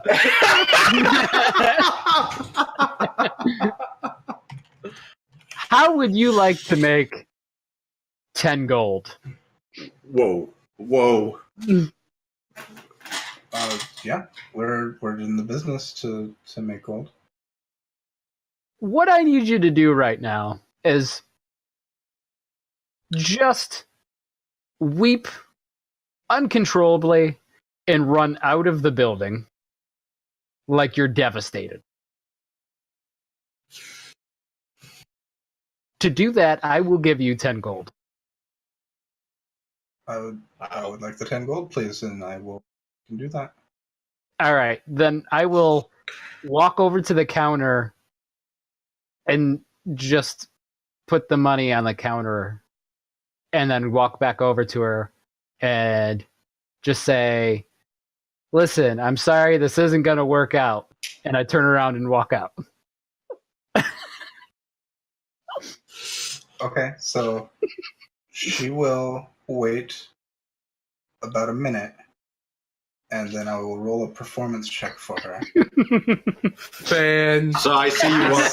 So I see Gus walk out. I'm like, how'd it go, man?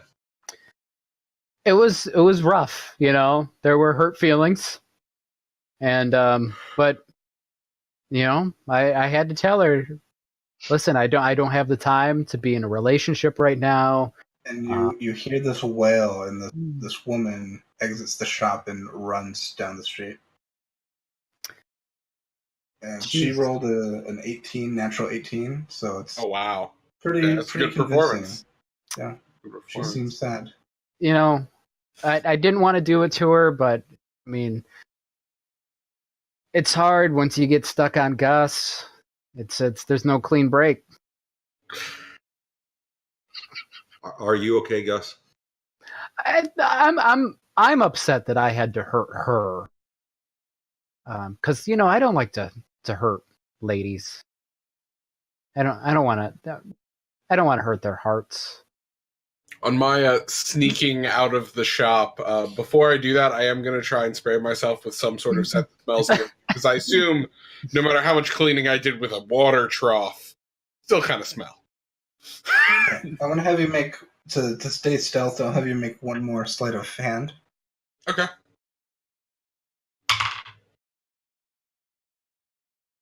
14.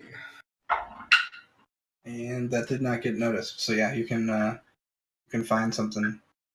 Cool. Just something that smells nice. I'm not going to try and steal the whole bottle. It's like literally just kind of give myself a spritz. Are you like specifically trying to find a smell, or are you just grabbing one?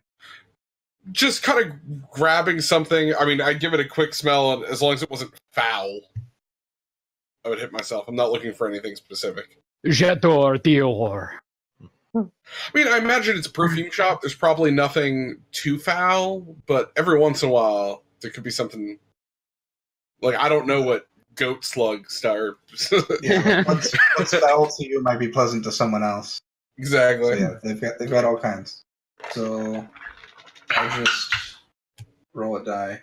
Okay, what you would rate the one you picked a 15 out of 20. So you got pretty good. Here we go. It's not bad.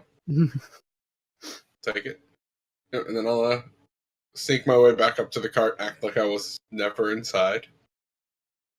Okay. And so you just did kind of like one spray, you didn't try to the item?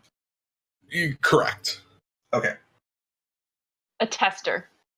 Yeah, right. Just trying to help cover the poo smell a little bit. Yeah. That succeeds. So Nightbreeze, you said you've never had to do that before. You're pretty old. You haven't had relationships? Never had the need or the time. Good to know. You hear that, Lynn? What? Lynn could like care less, honestly, on like Gus's like women thing. So like I'm just kind of, I think I've probably been still thinking about the tree and like how they constructed it, and like my mind is kind of just really thinking on that, like waiting for you to like just finish up what we're doing and then we can go back. For longer than you've been alive, Gus, I've been on a little bit of a hell-bent torrent, and I'm finally beginning to come to terms with some things. That sounds interesting. We should...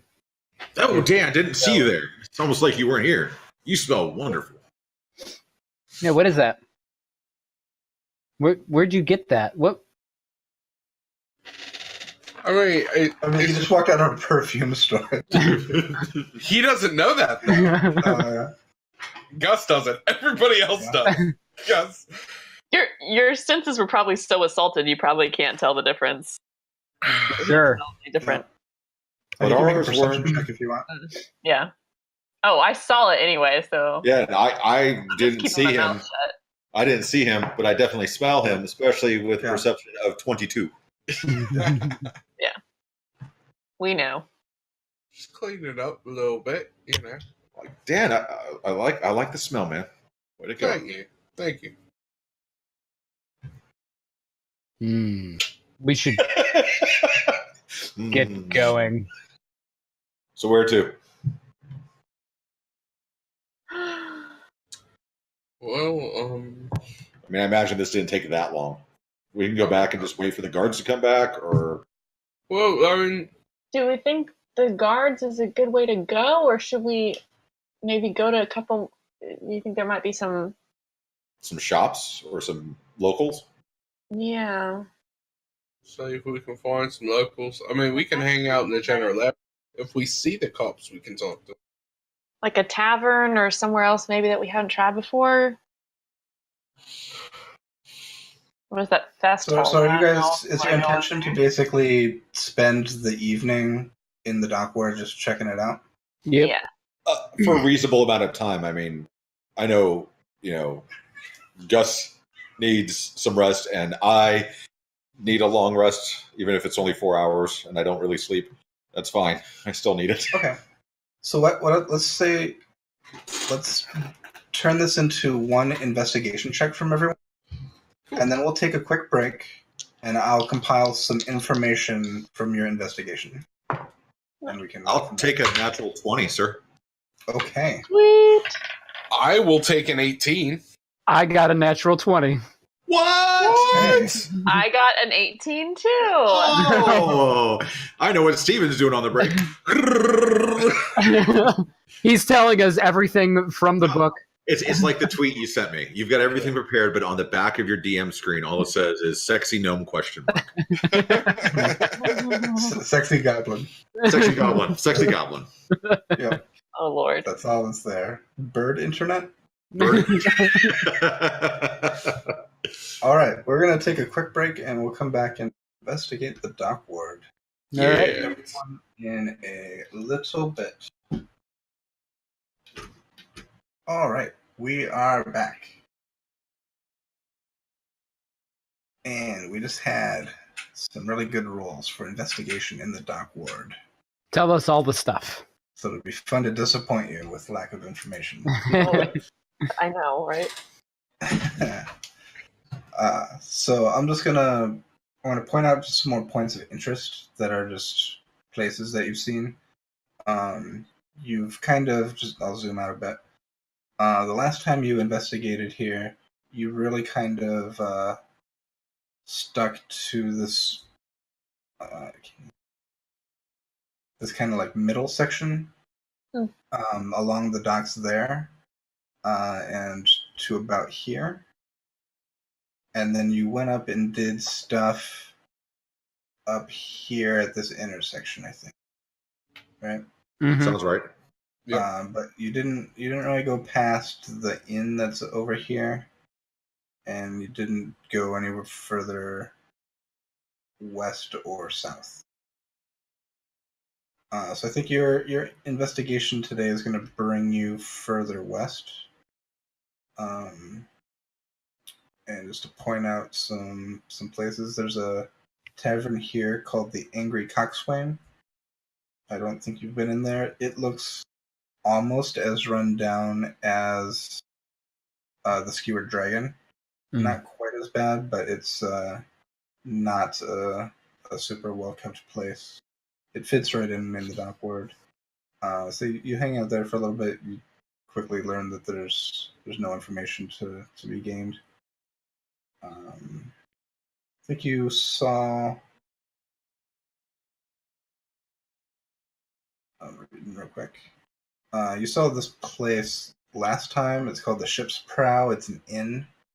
It's decorated like a ship on the outside, so it's kind of an interesting landmark here. I think you went into here. It's a Thirsty Sailor Tavern. Yeah, I think so.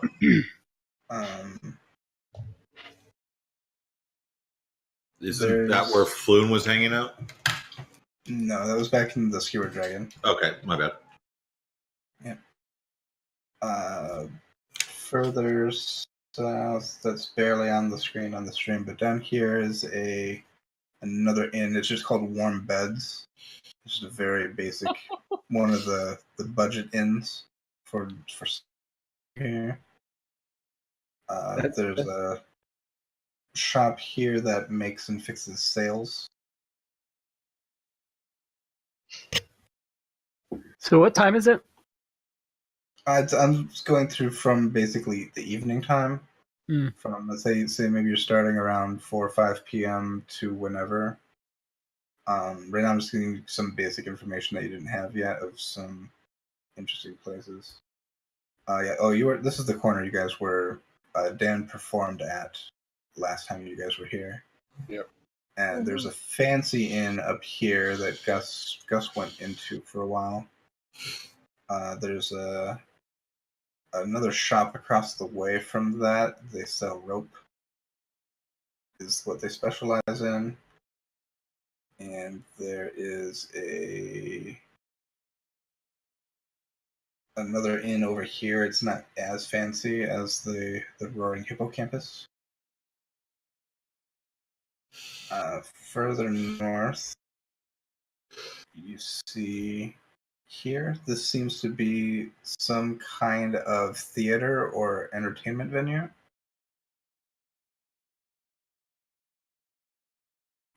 There is a tavern here called the Pickled Fisherman, which I believe there's a delivery made to way back when. Mm-hmm. And over here is another tavern called the Sailor's Own.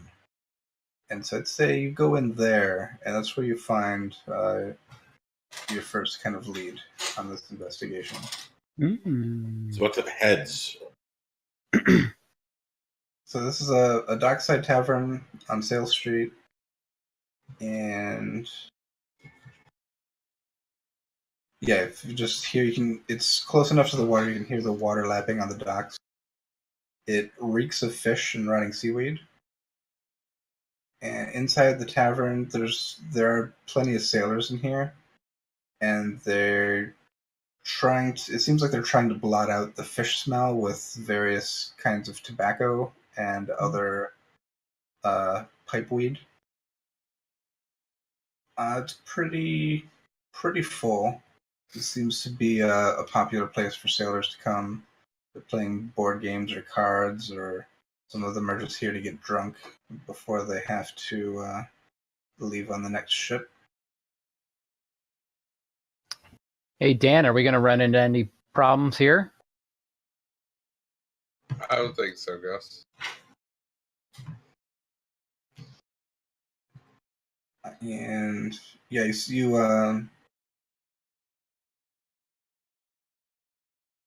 look. What are you trying to do? I assume like previous times you're trying to walk in, like you might get a table for a bit and scope out some of the other people, see if there is someone you could talk to who might know of something.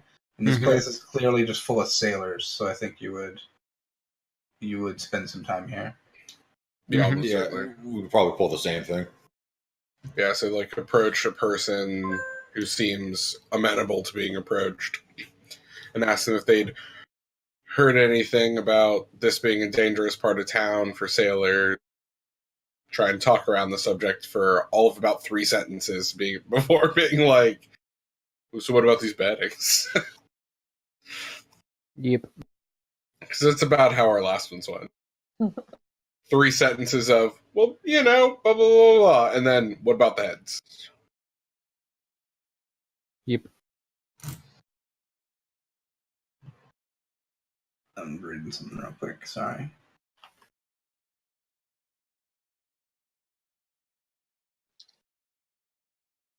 Okay. Yeah, so after you're here for a few minutes, you see there's a rather large man. It's a human man. It seems to be the proprietor, and he seems he's like a big, strong guy. He seems to be kind of like running the place, and there are a couple of barmaids helping him out. There's not a ton of food being served here, but lots of drinks.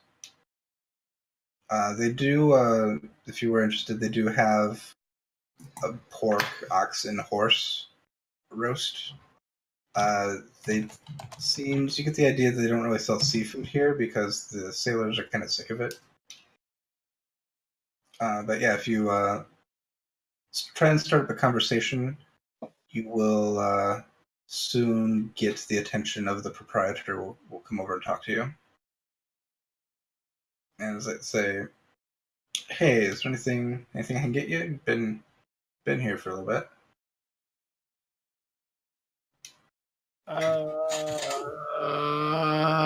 Don't know. No, I think we're doing okay, sir. It's just we've been informed that there's been some issues in this part of the town for a little while, safe for folks. So we were just kind of looking around, seeing if anyone had any information about any ongoing dangerous people. Yeah, that. What kind of dangerous people? Well, we've heard there's been some pretty gruesome attacks down here. So we're looking for people that may know of anything about those, so we can try and protect people down here. Well, anyone who starts a fight in here will get seen the door immediately. Oh, clearly. I'm not worried about people starting fights in here. You've got that. That seems like a thing you do. No, this is just mostly, it's a bar. People tend to gossip, and I figured, well, to be completely frank, we heard news of a couple people getting their heads lopped off. And if that's happening, probably people in a bar are going to talk about it. And when you say that, his eyes grow big, and he's like, "Yeah, I've heard of that happening. It's been a couple months, but yeah, over the winter there were 3, if I remember correctly." That sounds about right from what we heard. People telling me they wake up in the morning, their shipmates don't have a head. Well, that was one of the things we were wondering, is because nobody told us too clearly. Did it happen like on the ships or any specific space around here? I don't know the specifics. I assume on their ship. Oh. So you're saying it's been a few months since something like this has happened? Yeah, it's been a couple months. In the winter was the last I heard about it. So you guys are investigators? I know the watch hasn't done anything. They're not good for much around here. Yeah, it seems to be the case.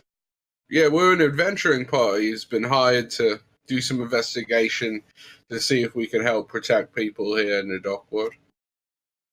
Well, we don't want any trouble here, so you better not be bringing any with you. No, that's not our intent whatsoever. No trouble at all. I think we were hired because we have a special set of skills. It also helps that we're predominantly elven, and it seems that the victims have been more of the elven persuasion. It's like, oh, is that right? That's what information we had.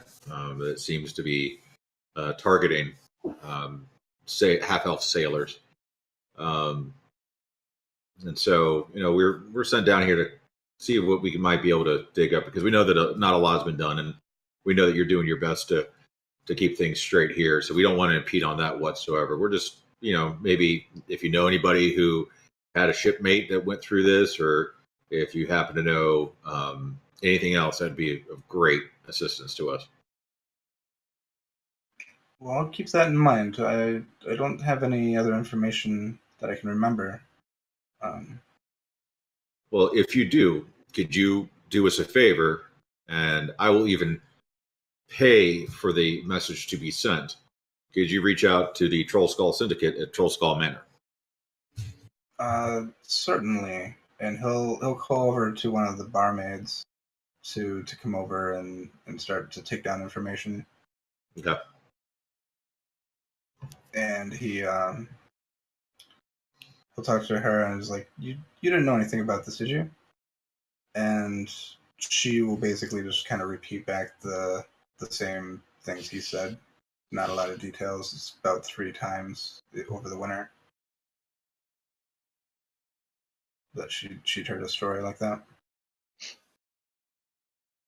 After that happens, people tend to want to come drink afterwards. Yeah. Guess I'll thank them for their time.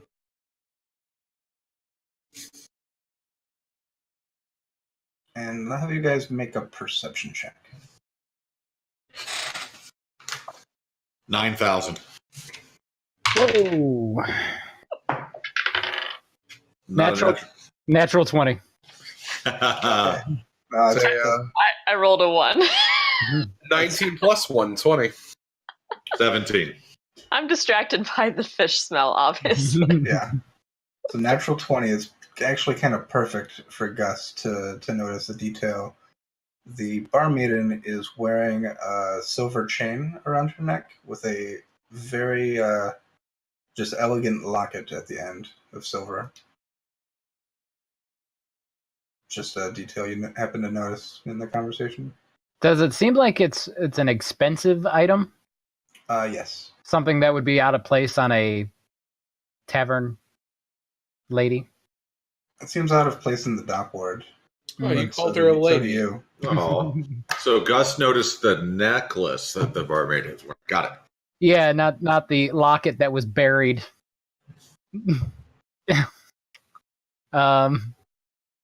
Did he describe her as busty?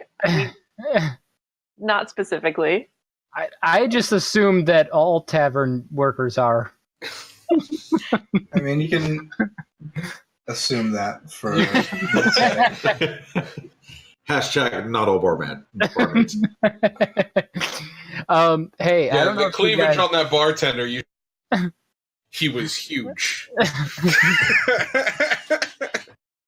I don't know if you guys noticed, but due to my keen eyes as an investigator, that lady over there is wearing something that is a little unusual for this area. Like, expensive.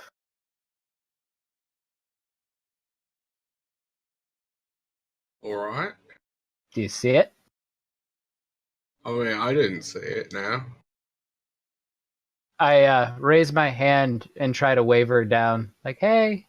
Sure. Hey. And you see, she's pretty busy. She interacts with a lot of the other guests, and she's serving drinks and laughing and joking with them, and people are telling stories, playing games. So she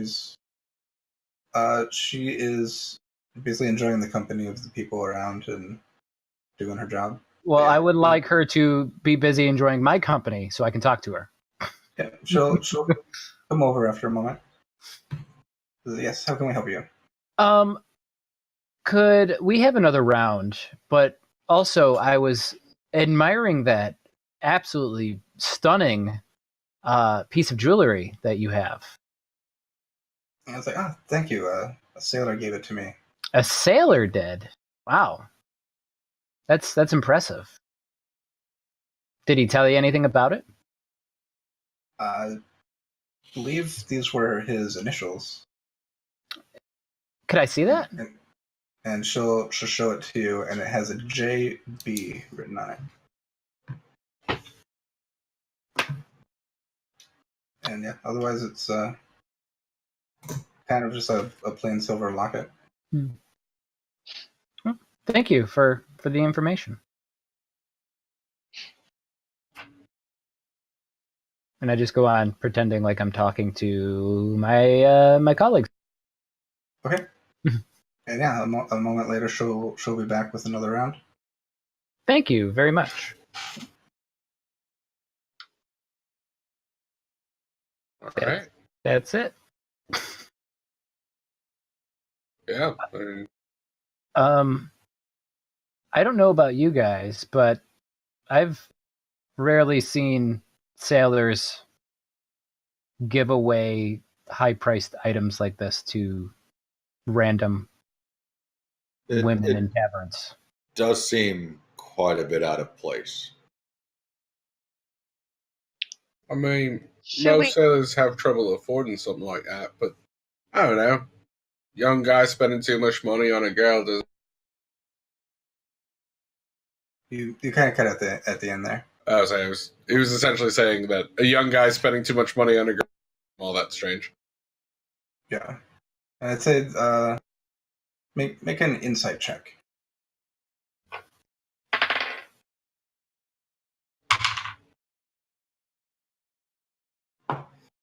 Well.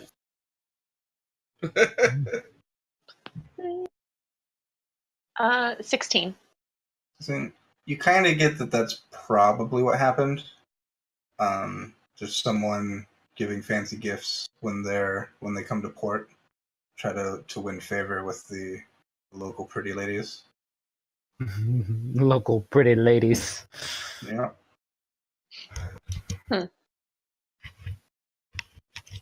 Part of me is wanting to go back and check the names on the board to see if there's a JB.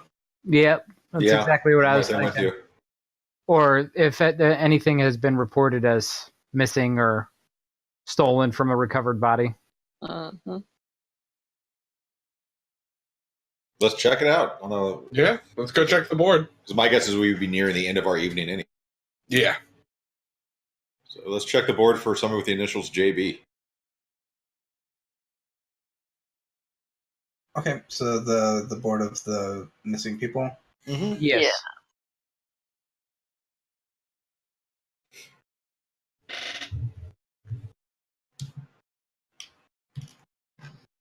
Yeah. You find someone named Basalor. So there's a B, but it's kind of a single name. There are several others. None of them match. Would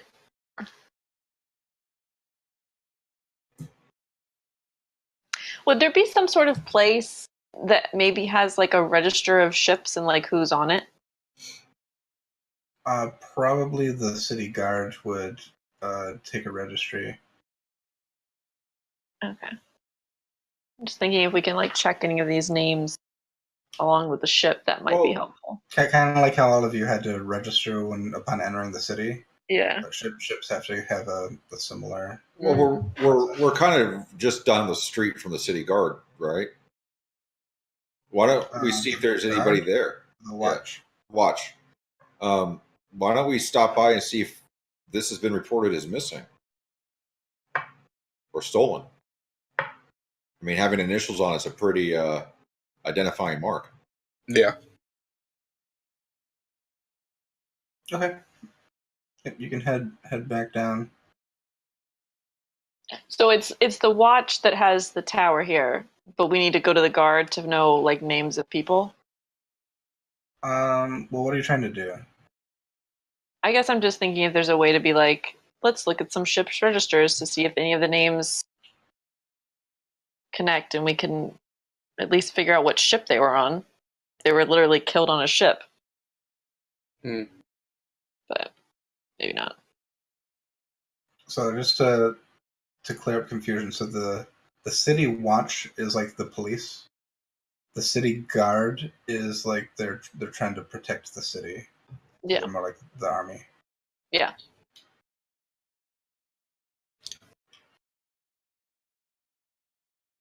But you guys want to, so you want to try to find ship registries, or you want to try to find if something was reported stolen?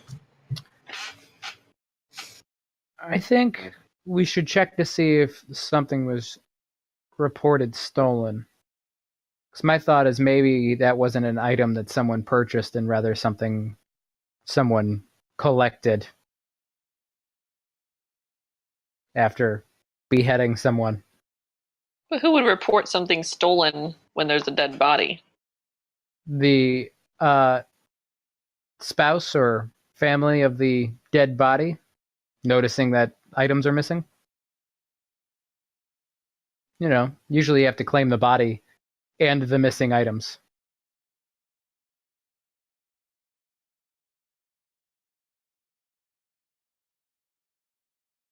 I mean, and we do know where the City Watch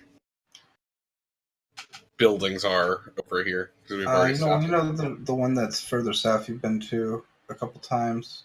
Mm-hmm. There's one where we are on the west side. I'll give it to you. I'll say there's one up here. in this alley? Let's check there. I mean, That's way closer. yeah, it's closer, and usually locales stay similar.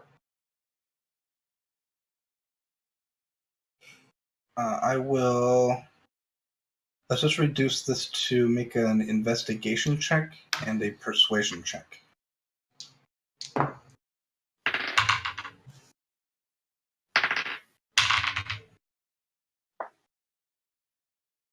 $11 for both.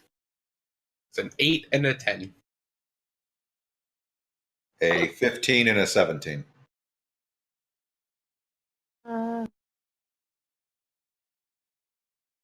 A 10 and a 3. Okay. So I'll just kind of fast forward through it. You can find the watch station. Someone is in there. You can ask them about it. They don't know anything about a missing locket. All right.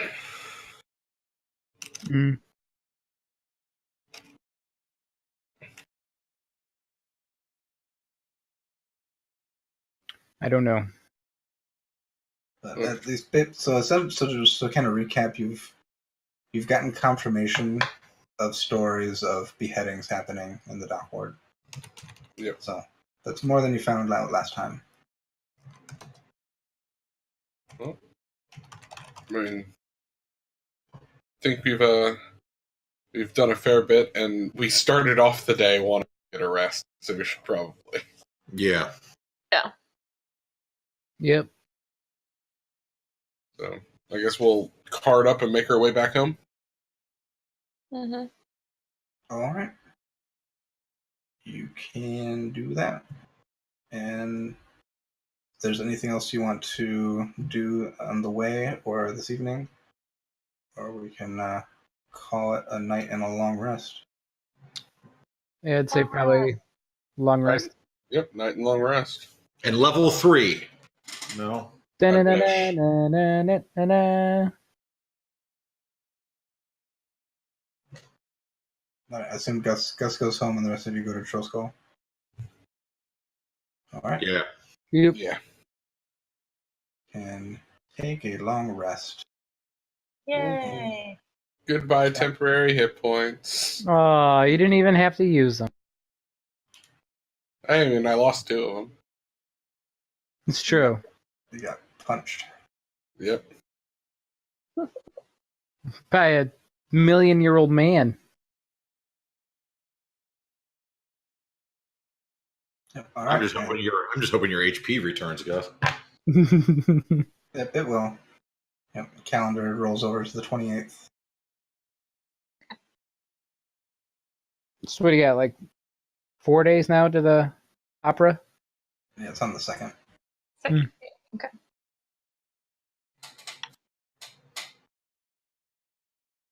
All right. New day is yours. Right. I think we all head to the Blue Alley pretty quick. We're all rested up. We still have searching to do for a lot of gold. Got a couple of days to kill. Yeah, I'd say before we head into the Blue Alley, though, want to start that at this time? Good call. Essentially. We can go for a little bit. Okay.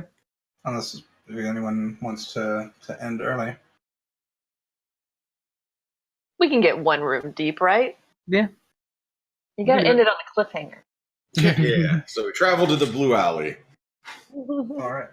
Absolutely. It's easy enough. We'll just. The cliffhanger is whether or not Gus can convince Lynn to go into the mirror room. Jeez. Lynn is now scared of going into any room. So yeah. Coming back to the front.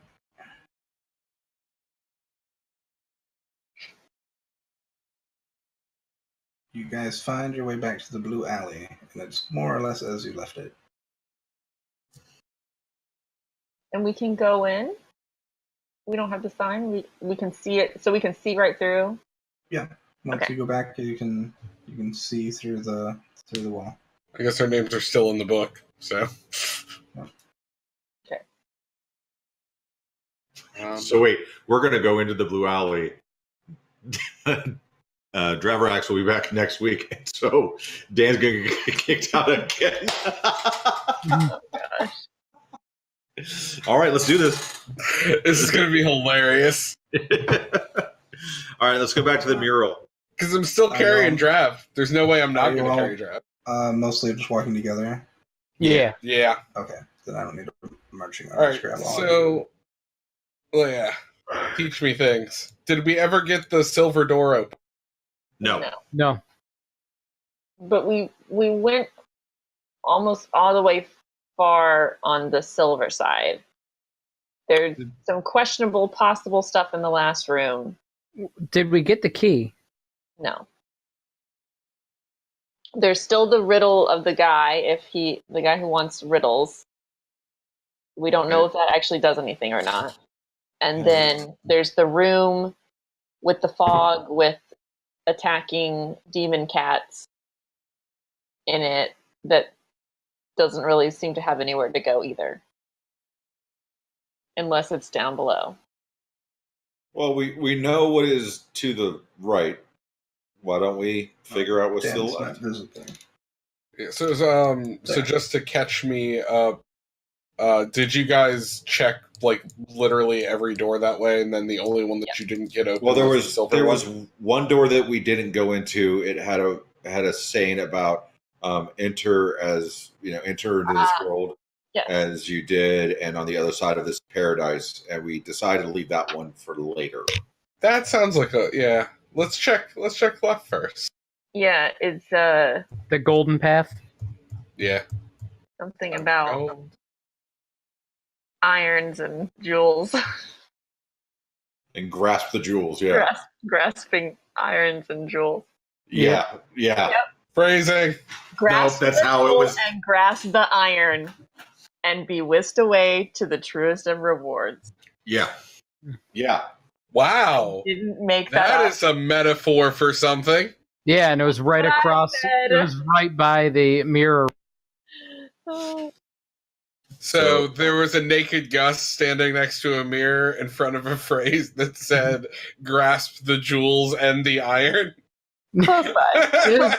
It was pretty close by. Yeah. Phrasing. But yeah, no, I think we should go left. Yeah. When we look at the mural, is it still the same? It is as you left it. All right. Cool. So it still shows all of us dying by those things. So do you want to try to like check out it closer or do anything else with it? I'll look Okay. at it closer. Okay, make a perception check. Perception? Okay. 18. 18. You look at it for a moment, and you see all these traps and all of these horrible deaths of adventurers, including yourselves. You do notice something you didn't see before. There are some more words, very faintly printed into the mural, Uh-huh.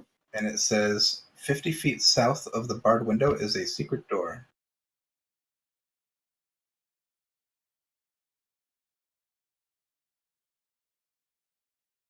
"50 feet south of the barred window." Well, when we went all the way down on the right, we got to this really crazy, fucked up room that we had to swing from chains. Well, I swung from chains, and Gus went down and got attacked by some kind of demon cat thing.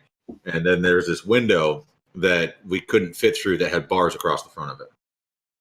Well, you guys Oh. couldn't fit through. Well, yeah, Drav couldn't fit through, but it was small. If I remember right, DM, isn't it like it's a window? It's narrow. Yeah, it was like a horizontal window with bars across it. It was maybe only a foot tall by a few feet wide. Right. So What? You Would the bars be like enough that someone could squeeze through? probably not. But south of that, there is a secret door. Okay. All right. Well, I will relay that then. So do we want to go? I mean, so far the things that we have seen here have been awesome. Yeah. Do we want to go back and see if we can find that door, or do we want to go left? I'm I'm game for whatever. You guys notice that Nightbreeze is much more animated than he has been because there's a chance that something will... I think we should long-term do both, and we've got more new stuff to the left. My instinct is still to go left. Okay. Yeah. But that we know, because we still haven't solved how we're going to get over there. So, I feel like we can be thinking about that as we're going left. Okay. Fair. We know where it is, and it's not hard to get to. You It's guys just are heading getting over through it. to the left. Yes. So you see the path goes to the north. There is a door about here. Mm-hmm. Straight ahead, there are some stairs that go up to a door. And then there's another hallway just off to the left. All right, well, let's check out this door over here. Yep. Okay. Is someone checking for traps? Heyo. Okay, make an investigation check. It's a 3 plus You don't 5, notice any so an traps. 8. 8 is your number tonight, man. You don't notice any traps. You move forward, you can see more around that corner. It just looks... So I'll ask you guys, do you want to try the bees again? Whatever. So there, would before make you me get happy. there, I'll say this door, you can see it's coated in ivory, and it has carved into it figures of carnivorous animals, such as lions, tigers, and wolves, eating their prey. Oh boy. Fantastic. Okay. All right. Yeah, I'm gonna be taking those bees out. Okay. And yeah, I will, because I've got all this back, I can speak to them again. All right.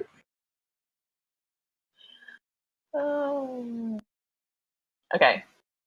So I'll go bees? Look at the Yep, pound. and you do the same thing where they crawl under the door. Yes. I'm going to ask them Okay. to crawl under the door and then come back and tell me what is there. They will tell you that it's a small room, and it seems to have a treasure chest in it. I would like to check the treasure chest for traps. You're not in the room. Yeah, so first we have to open the door. Oh, So the door That's open right. in or does the door open in or out? It looks like the door will open out. It's a pull. All right. Do you want to do this? Let's do it. All right. I'll go up to the door, and stack up. I'll check for traps. Okay, roll an investigation. Oh, okay. 11. It does not appear to be trapped. Fantastic. I open the door. The door is locked. I kick it. No. If you want to kick it, make No. athletics check. Oh, Yeah, just do it. yeah. Why not? But it pulls. Why are you kicking a pole door? I'm playing my intelligence. You said a strength check? Yep. That would be a 19. 19, you successfully kick the door, and it doesn't do anything. You just kicked it. Lynn will play her intelligence and say exactly what she just said to you. Why are you kicking a pole door?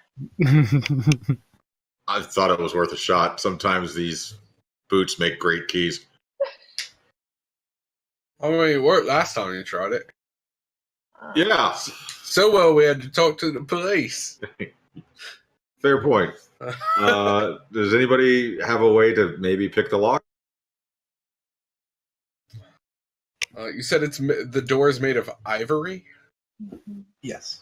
Oh, I didn't realize that. I thought it was a wood door. I thought that ivory was a mural. Awesome. This makes it even better. That's what I was like Just heavy kick some ivory. ivory door that pulls open. Kick it in. So just kind of you kind of feel like this is kind of akin to the silver door you saw. This is an ivory door. Okay. Then, yeah. Whereas pretty much every other door you've encountered in here has been a plain wooden door. With it's a wooden door with iron reinforcement. I would have That just expected a one gold seems door, special. honestly. Mm-hmm. Yeah, I should have been paying a little bit more attention. That just plays well to my intelligence. All right, so the door is locked, guys. Should we continue down the hallway and come back if we can find a way in? I can try to pick it. You want to try? Yeah. Okay. Make your dexterity check with your proficiency. 75. All right. It's proficiency. Blah blah blah blah blah.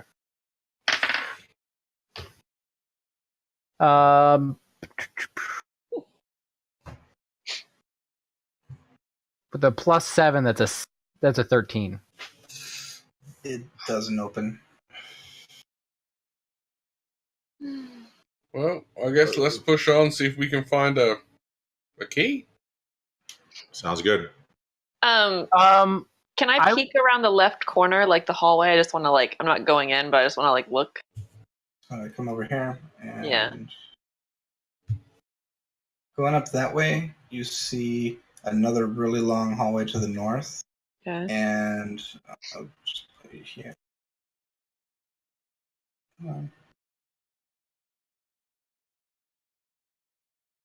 You see that it goes to a door here.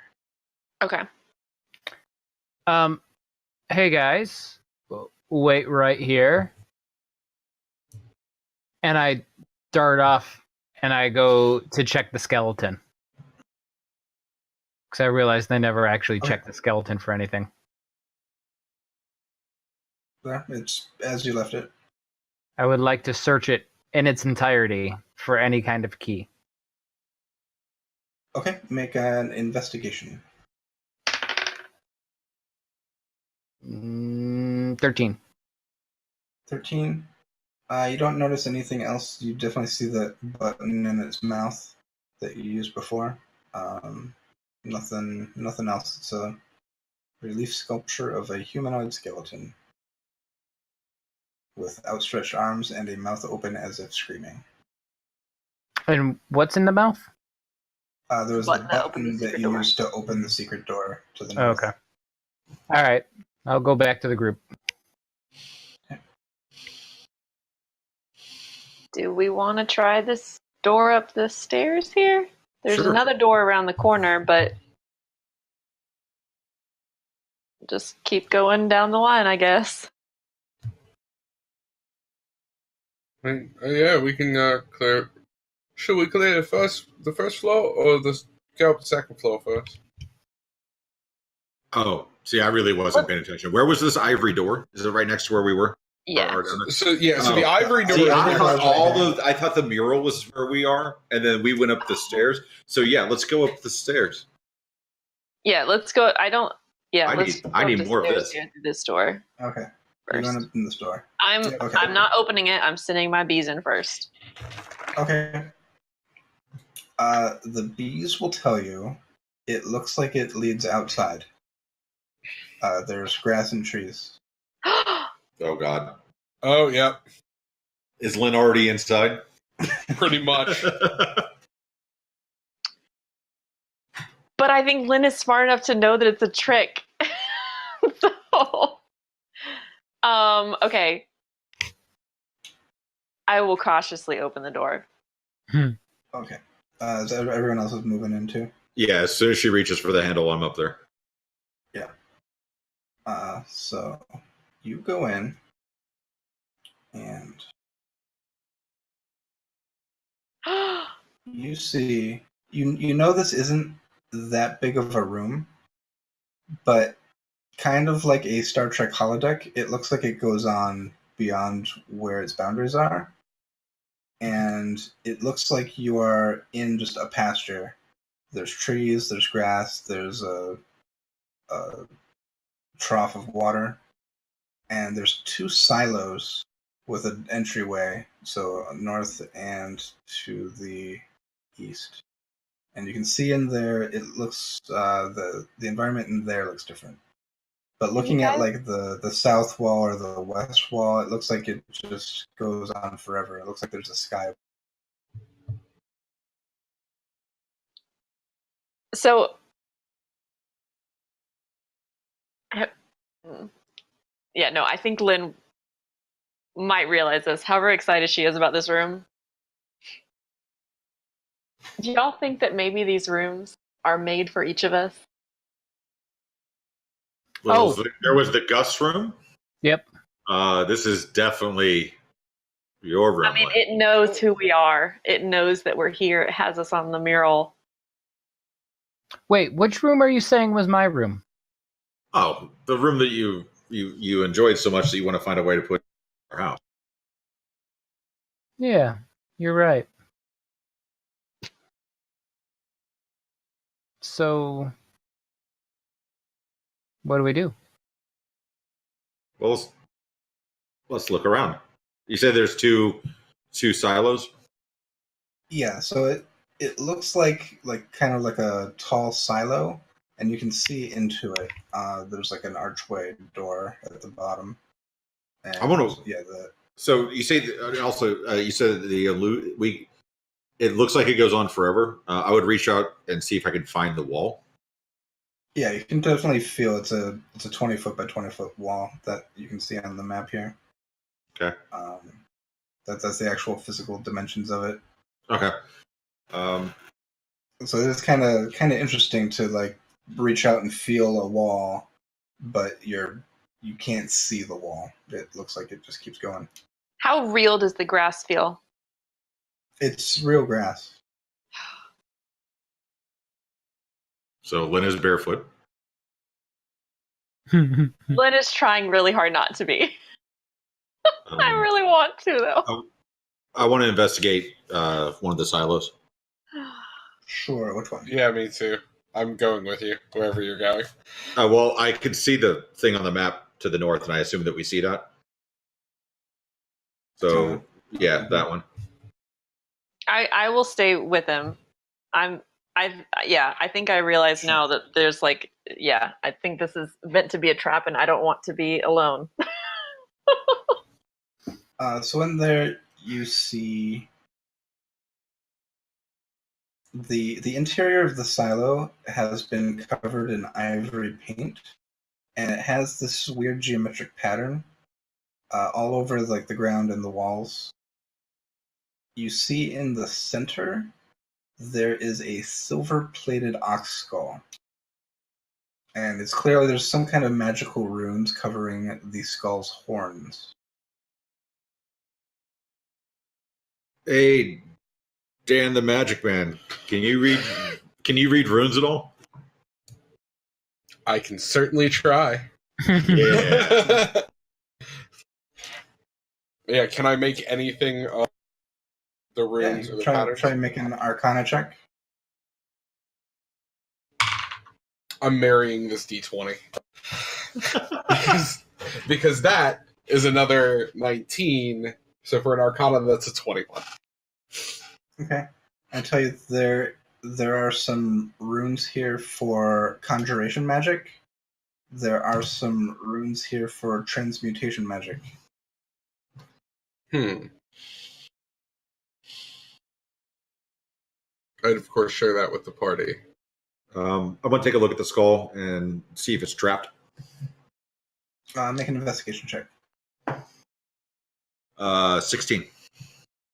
It doesn't seem to be. We'll do the whole Indiana Jones thing. Get a bag of sand. No. Is it on like a pedestal? It's just kind of sitting on the floor. Okay. How high is this silo room? Let me see. Does it say that? It is.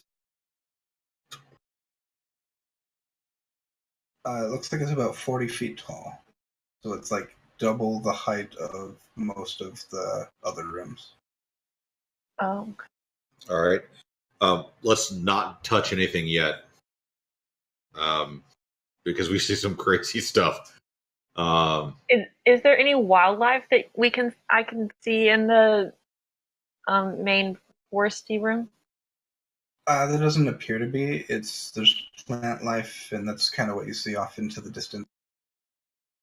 Okay. Hey, Gus, do you want to go check out that other room? Mm-hmm. Yeah. You come in here, and you find pretty much the same thing as in the other one. Another ox skull, and more geometric patterns on the walls. It's another room with the ox skull thingy.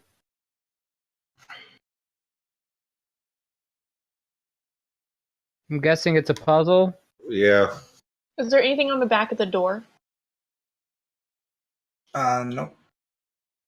Do you actually shut the door? No. No? Okay. Yeah, if you're looking at the back of the door, it's just a plain door. Okay.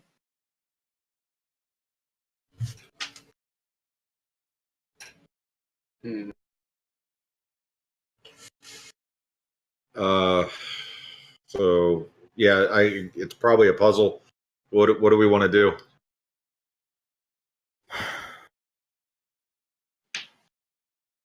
I don't know. I have no ideas. I'm not good at puzzles, guys. Well, without any ideas, should we just try and, like, I don't know, move the skulls and see what happens? Sure. I mean, we'll start moving them a little. Okay. So, the the one that's near me I'll pick up. Okay. It's not that heavy. Okay. Anything happened? Doesn't seem to. Okay. 6 fireballs. Is there anything like underneath it, or? Obviously, now that it's in my hand, I'll inspect it, even see if I see anything. Yeah, it looks like a silver-plated ox skull with magic runes. Should we go see if the runes are the same on the other one? Sounds like a good idea. Want to try to take it with us? Yeah, so carry it to the other room. Or I will try to. Yep. As soon as you cross the plane into the... You lose all your clothes. Yeah, into the other room, it disintegrates in your hands and reforms back where it was. Oh. Okay. How about you go look at the other one and leave? Wants to stay. Since you've already seen the rooms, you might be able to. Yeah, so I'll go to the other one and I'll check the runes on it and see if they match. It looks very similar. Okay. We'll see if this one behaves the same way, and I'll pick it up and try and carry it into the green room. Yep, same thing. Okay. Is there anything in the green to pick up and move? What was that? Is there anything in the green room that looks like it's easy to pick up and move? There's a couple trees. There's the water trough. I guess I'll take a perception check. Okay. Everyone. 5. 19. 16. And 19's good enough. At this point, you realize the exit door has disappeared. 20. So 20. So looking that way looks like you're just looking out into the horizon on this field of grass. Awesome. We're all going to die. There's more trees. It just looks rather nice. Can I go over to where the door was and try to feel around? Mm-hmm. Oh yeah, it feels like the wall. Great. No, we can't. I can't feel like any seams or anything. No. I'll try and take a handful of grass, so I'll just rip up some grass and try and take it toward the cow skull. Okay. So I'm gonna walk that way with a handful of grass. Does anything happen? Yep. You got a handful of grass. Okay. So I can take things. All right. So we can take things in. Can't take it out. These rooms are identical? I look to be. They seem to be. Obviously, one's rotated 90 degrees. But right. But besides that, if you're standing in the doorway of one. They're the same size. They have these geometric patterns. What do the patterns look like? Go ahead and roll a investigation check. 18. Looking at it closely, it seems to be a repeating pattern that looks kind of like a key. It's like a key.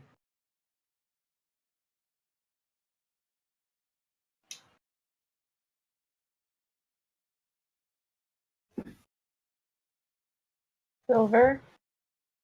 Key.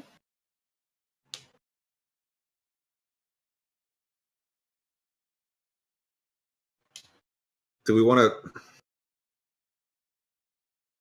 I don't know. I'm thinking either try something with the water or have the just fireball. I'll use shape water to take some of the water out of the trough, and I'll try, like, I don't know, I'll start with putting some of it onto one of the cow skulls. See if they react to water. They get wet. Huh?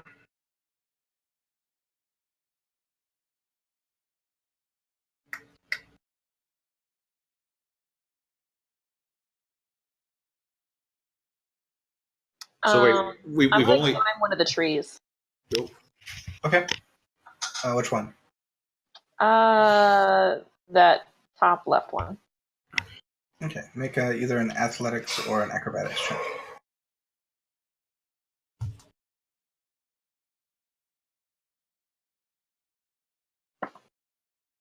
Acrobatics. +4. So that is a 16. Okay. Yeah, you get up in there. Do I see anything else? Is there like a ceiling that I can feel? You aren't. There probably is one, but you haven't reached it. Okay.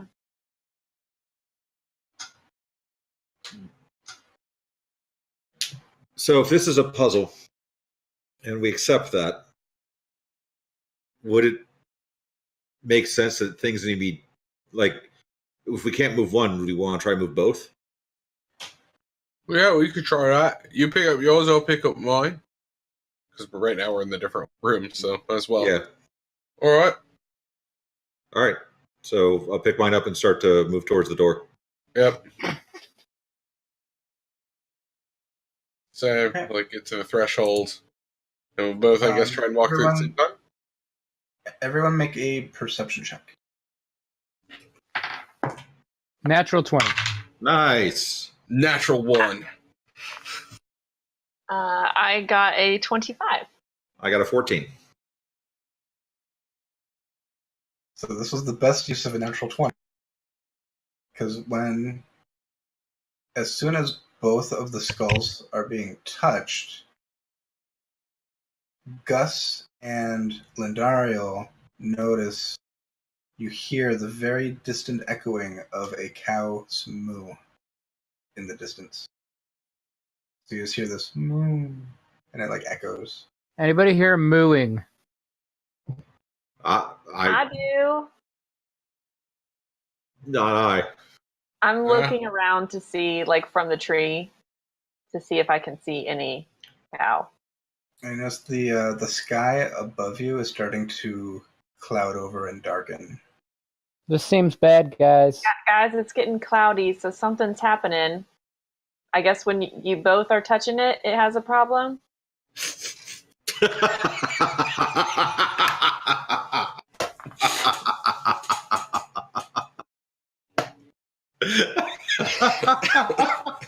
Phrasing!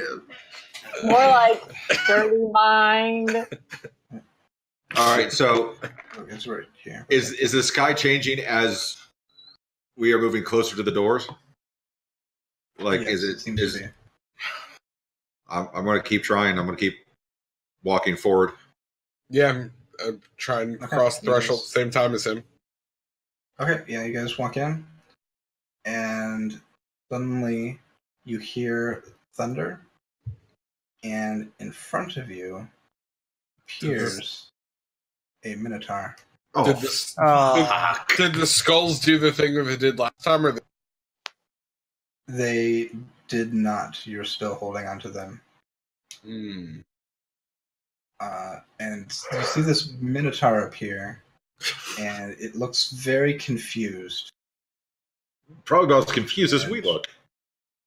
Let's have everyone roll for initiative. Oh, great.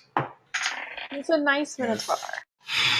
Maybe. If anyone, do we want to resolve this, or do we want to wrap up here and start here next time? I'm up for whatever everybody else is. I can go a little bit later. Yeah, let's do it then. I love the fight. I have a 21 initiative.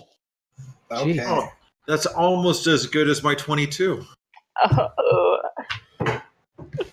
Which, What are you, a plus? compare that to mine. I rolled 19. I'm only plus 2, though. I rolled 19 13. plus 3. You said 13? 13. Okay. And guess. 10. Okay. Roll a lot of single digits. Are you rolling the you want to do the one that has 20 sides? Oh, you know what? Not a D4. You've been rolling a D8 this whole time. I can't roll above an 8. All right. Seeing a good chance for a fight, I'm going to draw my rapier and rush towards the Minotaur. Okay, so you still have the skull in your other hand? Yes. Okay. No, I drop it. I need to have a free hand. Okay. As soon as you drop it, the Minotaur disappears and the sky returns to normal. And it disintegrates and pops back to where it was. And you see, as the Minotaur is fading out, he looks very relieved. He lets out a sigh. He's nice. Is the door back? No. Oh. All right, so I think we need to do that. Except maybe the people who run at things with swords shouldn't be the ones holding the skulls. Okay. How do we know that he's bad? Why are we just killing him? Maybe he knows the answer to how to get out of here. I just want to talk to him. All right, so when he gets back with my sword, we give him the opportunity to explain himself. We are stuck in a room with no door, and there's one thing that shows up that maybe knows what's going on. Wait, in a room with no windows and no doors, water, it was an ice cube. All right, so that means you don't want me to hold the ox head this time. It should probably be me and Len. Okay. Well, if it does turn to a fight, I need both hands for my bow, but it's fine. Well, you might be able to hand it to me and juggle. Well, yeah. Here's the thing. She needs 2 hands. I don't have to have 2. And I don't have to either. I mean, as long as I have a free hand, I'm fine. All right. So when you guys grab it, I only need one. That's for sure. I'll come down from my tree, by the way. All right. I'll go to the other room and... Giving up the high ground? I'm... Sniper shots with bows, man. All right. All right, yeah. Let's do it. All right, so it's me and Breezy again. Yeah, I'll hold it. Walk out. Same. Okay. Same thing. Guess are you moving anywhere else before we start? I'm going to just pick up the ox head. Dan was doing that. Yes, we got. Yeah, Breezy's got one. I've got the other. Where are you positioning yourself?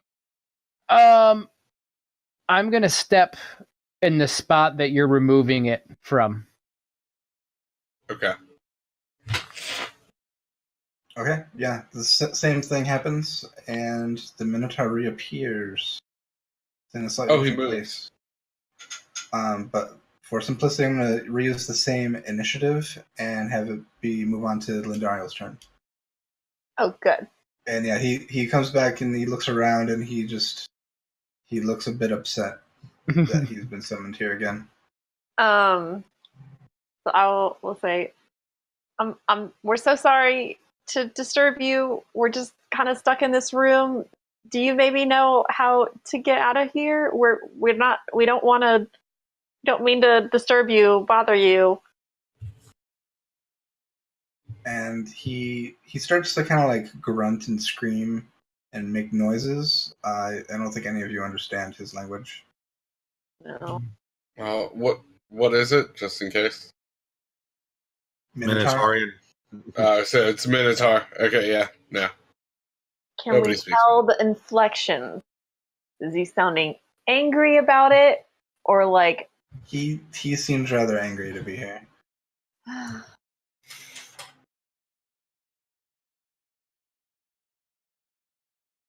All right. So is that conversation is your action this turn?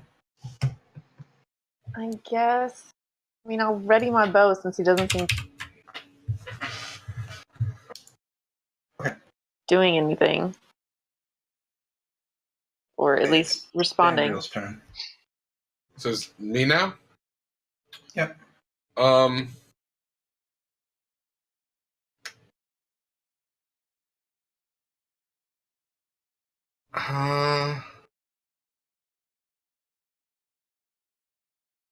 am going to strike him with the... You're gonna strike him with what? With the skull that I'm holding. Oh, God. Improvised weapon. Okay. I'll have you make an attack roll without your proficiency. Okay, so just straight attack. Good time for D20 Yeah. to roll a 20. And since it seems like it's just not happy about the environment it's in, make it at advantage. Okay.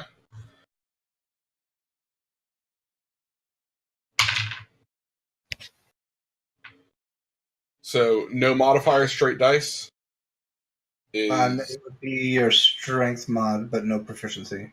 Okay, strength mod, no proficiency. With advantage, that is a 16. Did you say a 6 or a 16? 16. Okay, that is a hit. And I don't remember the damage of an improviser pointy. I'll give you a D8. Oh, sweet. D8 plus, is it plus your strength? Yeah, which is +0, so 5 damage? Okay.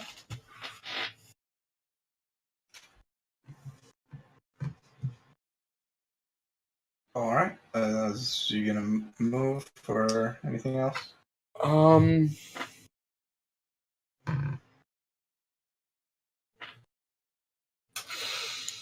You know, I will move away from him and let him get that attack back into... Actually, no, I'm not going to move back into the room. I'm going to stay right where I am. Okay. Gus is up. I will. Is he within 5 feet of Night Breeze? He's within 5 feet of Dan. Oh, he's within 5 feet of Dan. Yeah. Oh, that's right. That's Dan. All right. Well, I would like to move through Dan's space and engage the Minotaur. You can do that. And I will stab him. Okay. You can still make attacks at advantage. It's a 3 and a 2. Oh my god! I'll ask again. Right. Are you sure you're using the right My lord. Oh! With my offhand. Let's see if that's better. It's a 16. That'll hit. Well, that'll hit. All right, so I'll get the sneak attack on that one then. Yeah. 7 damage. All right.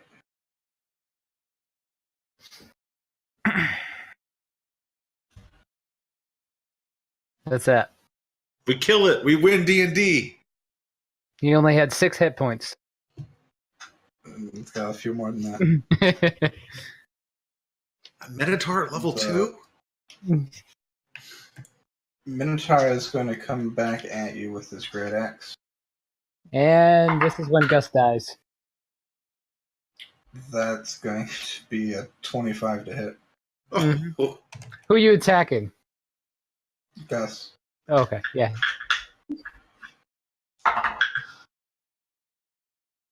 So that's 16 slashing damage. Okay. And I'm down to 1 hit point. And it screams, and it's going to back up to the corner. I would like a reaction to attack. You may do so. 25 to a That's hit. a hit.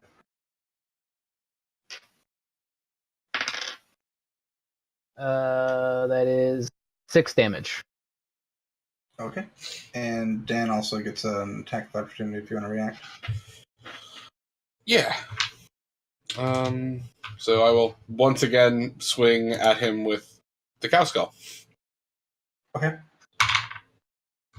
It's an 18 on the die, so it's gonna hit. Yep. 8 damage. Okay. 8 on D8. Can't beat that. Alright. We're back up to Night Breeze. All right.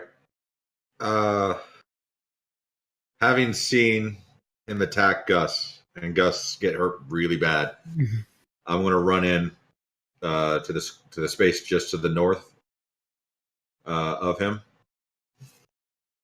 and I am going to try to thrust my rapier right into the center of his chest. Okay. And it still has advantage. It does?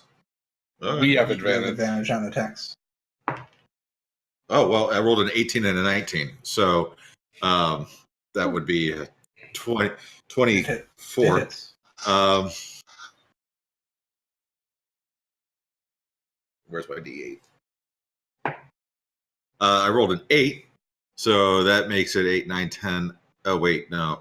8, 9, 10. 13 damage. And what count of initiative are we on? Because I know we kind of took a break. Are we at 4, 5, 6, right? I'm counting it at 6. All right, finishing up round 6. That's all. I will attack with my offhand to punch him in the face. Don't you still have the thing in your hand? Oh, I do. Oh, yeah, I'll hit him with the improvised weapon, and I'll try to swing him in the face. Sure. Still at advantage? We're beating a minotaur to death with cow All right, skulls. so what's the plus, or is it just straight dice roll? Plus your strength. Plus my Proficiency, strength. yeah. All right, so 19. Yeah. And you said it's D8 damage? Yeah, I'll do a D8 plus your strength. 4 damage.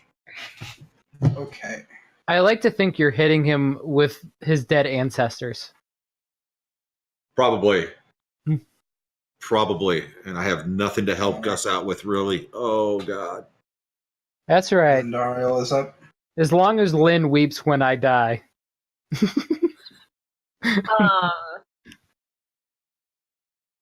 Can I toss Gus a potion of healing and then also shoot my bow? I will say yes, but doing the toss as a bonus action, we'll have to roll to see if it can be caught. Okay. We want to succeed. So I'm going to make it more, Gus, make a dexterity check. 15. Oh, thank goodness. I was like, please don't roll a three. It shatters on the ground. Healing potion from Lynn. It splashes all over the Minotaur. It is now fully healed. Okay. So I toss him. I'll be like, here, Gus. Toss him that. And then I will take out, I already have my bow out. And I will do that. And that's a natural 20. Okay, that hits. So, what is it? What is it again? With Roll your dice yes. twice, and then add your modifier. Okay. So, 10. 10 Total. damage. It is looking hurt. Oh. All right. Does that bring it to me? If you're done moving, then it's Dandriel's turn. Yeah, Right. I'd like to go back up in the tree at some point, I think, but I don't think I can probably climb the tree. If you're going to use all of your movement on it, make your acrobatics or... Okay, yeah. I'll do that. I'll climb back up in the tree. And that's a 19 acrobatics. Yeah, no problem. Cool. All right. I'm going to cast Chaos Bolt. Uh-oh. Throw it at it. Okay. That's a spell attack? Yeah, it's a ranged spell attack. Yep. Do I have Okay, advantage you on that get as well? Advantage. Yep.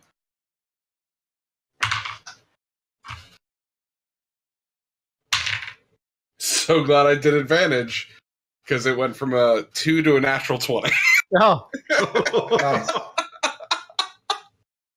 is it going to bounce off of him and hit me now?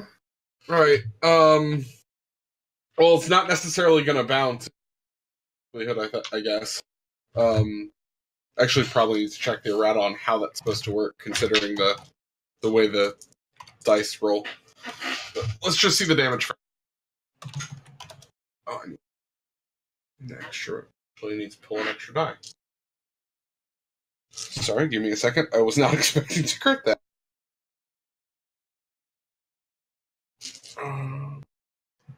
There we go.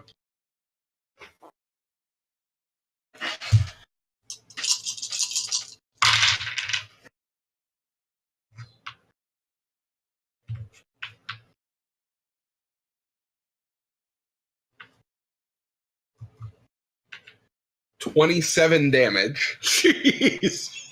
Oh my goodness. 7. Okay. And it is. Let me see what type.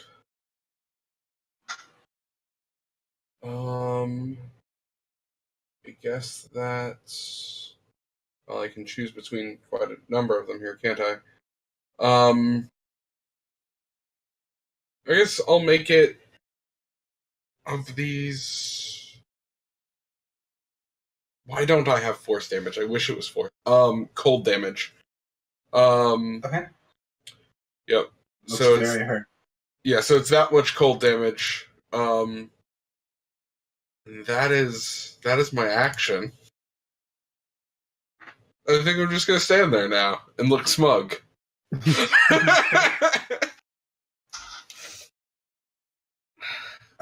Gus is up.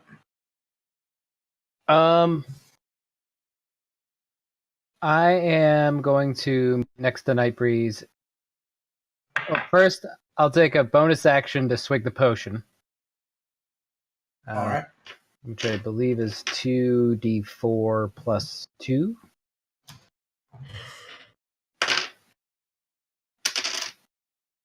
Sweet.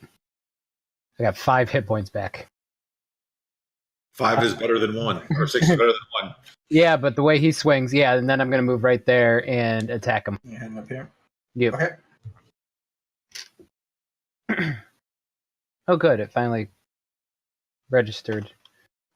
Yeah, your health was looking really weird on the D&D Beyond part. And noticed. All right. Still advantage or no? Yes. It's a 1 and a 2. You No. missed. I'm buying you new dice for your birthday. Early. Every die I have is bought by you. Then maybe I just need to give you the money and send you to One Eye Jacks. Not sponsored, but they should be. And have you buy a set of dice. We'll just go do lunch at One Eye Jacks one day. Yep. Yeah, we need to saltwater chest all of your dice. All right. Offhand. Birthday stage on it. All right, with the You finished your offhand. bonus action already. Oh, you're right.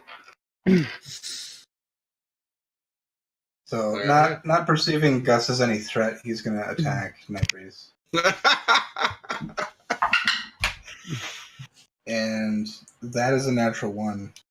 You know what? That almost hits. It's so unbelievable. No. Mm-hmm. So I'm going to have me actually... he took some damage himself on that.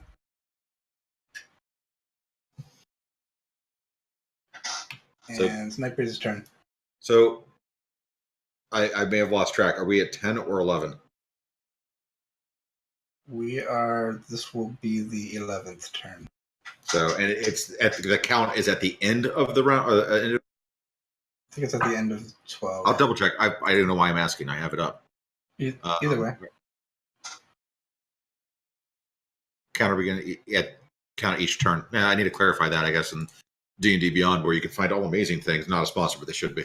All right. I'm going to lash out with my rapier. At advantage, right? Yes. Gotta be shitting me. All right. So it's a 1 and a 5. So my highest would be a 10. Oh no! Didn't make it. All right. I'm going to swing with the cow skull. Okay. Josh, did you touch my dice? Nope. Okay. 2 2s. Wow. Yeah, you guys are all just like swinging at this minotaur, and I guess like It's all of like the there's, like, cold damage pounding. just emanating off, just Yeah. making you feel uncomfortable. I think you're just kind of like pounding off on his arm, not getting any damage in. Awesome. All right. Lynn. So starting the 12th round of combat, you hear a frog croaking. Yes. I mean. All right. So now let me actually really look at it. So as it hits a 12, blah blah blah blah. Counter at the end of the 12th turn. At the end of the 12th turn. Okay, so Lindaro gets to go first. Okay. This could be really good or kill us all. It's okay. Either way, right? All right, I will use my bow again, and that is a 20 to hit, That hits. and I'll do and 7. How do you want to do this? Oh. Yay! I mean, I'm just like up in the trees, and I think I'm just like really frustrated and annoyed because I didn't want to kill this guy. But So like, you made sure you killed him. but I'm like, you started this, and I let my bow headshot. You put him down humanely. Yeah, so the arrow sinks in, and he just has this sudden like just look of relief again. Like he gets to leave this place, and he falls back against the wall in the corner, which looks really strange because you can't see the wall. So he's kind of like slunged back against nothing. Like invisible, yeah. Yeah. Weird. Only because I've been itching for something to go with this. It never states that that it goes away at the end of combat. It just says at the end of the 12th turn. So technically speaking, would I still get to roll for the frog? Sure. I mean, This was the combat end of the doesn't. 12th Yeah, turn. it's the end of the 12th turn. It doesn't say at the start of the 13th, which isn't going to exist. All So right, it has so to end. roll 1d6 on an odd number, 1d20, and effect list on the table happens, and the counter restarts. On an even number, it takes place. No effect takes place, and the counter restarts. And there's a list of 20 items. Some are good, some are great, some are not so good, and some are really not great. There's things that affect just me, things that affect all of us. It's going to be fun. All right. So we're looking for an even then. Yeah. It's a 5. Okay, something happens. Yeah.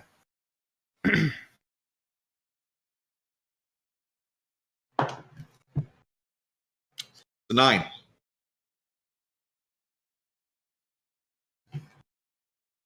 Permanent effect. I gain +1 ability to any ability modifier. The frog is then transported to the nearest party member. It's cutting out. All right, it's good. It's a permanent effect. I permanently gain +1 to any ability modifier, and then the frog is transported to the nearest party member. Josh, I have a gift for you. Which is going to be Gus. +1 to a mod, not a base point. Yeah. Yeesh. An 8 would have been a base point, but it couldn't exceed 18. 9's not the best, obviously, but it's far from the worst. So I will. It's pretty good. God, where do I want that? I'll think about that. Yeah, +1 is huge. Yeah, I know. Not what I thought was ever going to happen. Yeah, well, whatever bad is going to happen to me now. Just don't roll a 1. Even rolling. Some of the single digits are really good. What's 8? Because he'll get an 8. 8 is you permanently gain +1 to any base stat score, cannot exceed 18. The frog is then transported to the nearest party member. I've been rolling an 8 with modifiers. I've been rolling 2s and 3s. No, a 2 is fantastic. All casters within 60 feet gain all spell slots back. Ooh. That would help the one person. No. Len has spells too. Oh, that's right. That's Unfortunately, like my healing. I have 2 spell slots, and I can do cool stuff or I can heal. So it's that do I? There's do I a 6. do cool things or not? A 6, which is you based on a party initiative order, roll a d10 and count up. The party member gains an additional attack for 1d4 rounds. And there's really bad ones too. Yeah, well, I'll let that surprise me. All right. I almost got one-shotted. So the cow skull's still intact? Yeah. I don't know. Yes. Did the door appear? It has not. Okay, I'll jump down from my tree and search the manicore then. Sure, make an investigation check.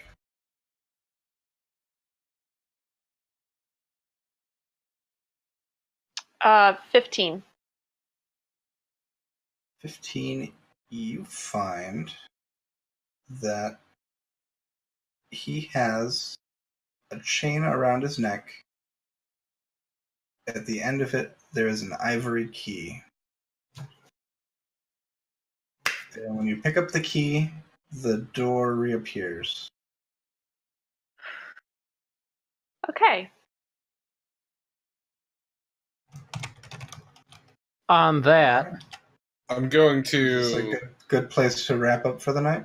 Yeah, I'm going to lash that cow skull to my bag, my pack or whatever to make sure that I get to keep it, because that's going on my wall. Well, as soon as you stop touching it yourself, it disintegrates and reforms where it was. if we pick him up again, maybe we'll get another Minotaur to fight. Oh, Hey! no. I thought that's how you grind XP in these games. That's right.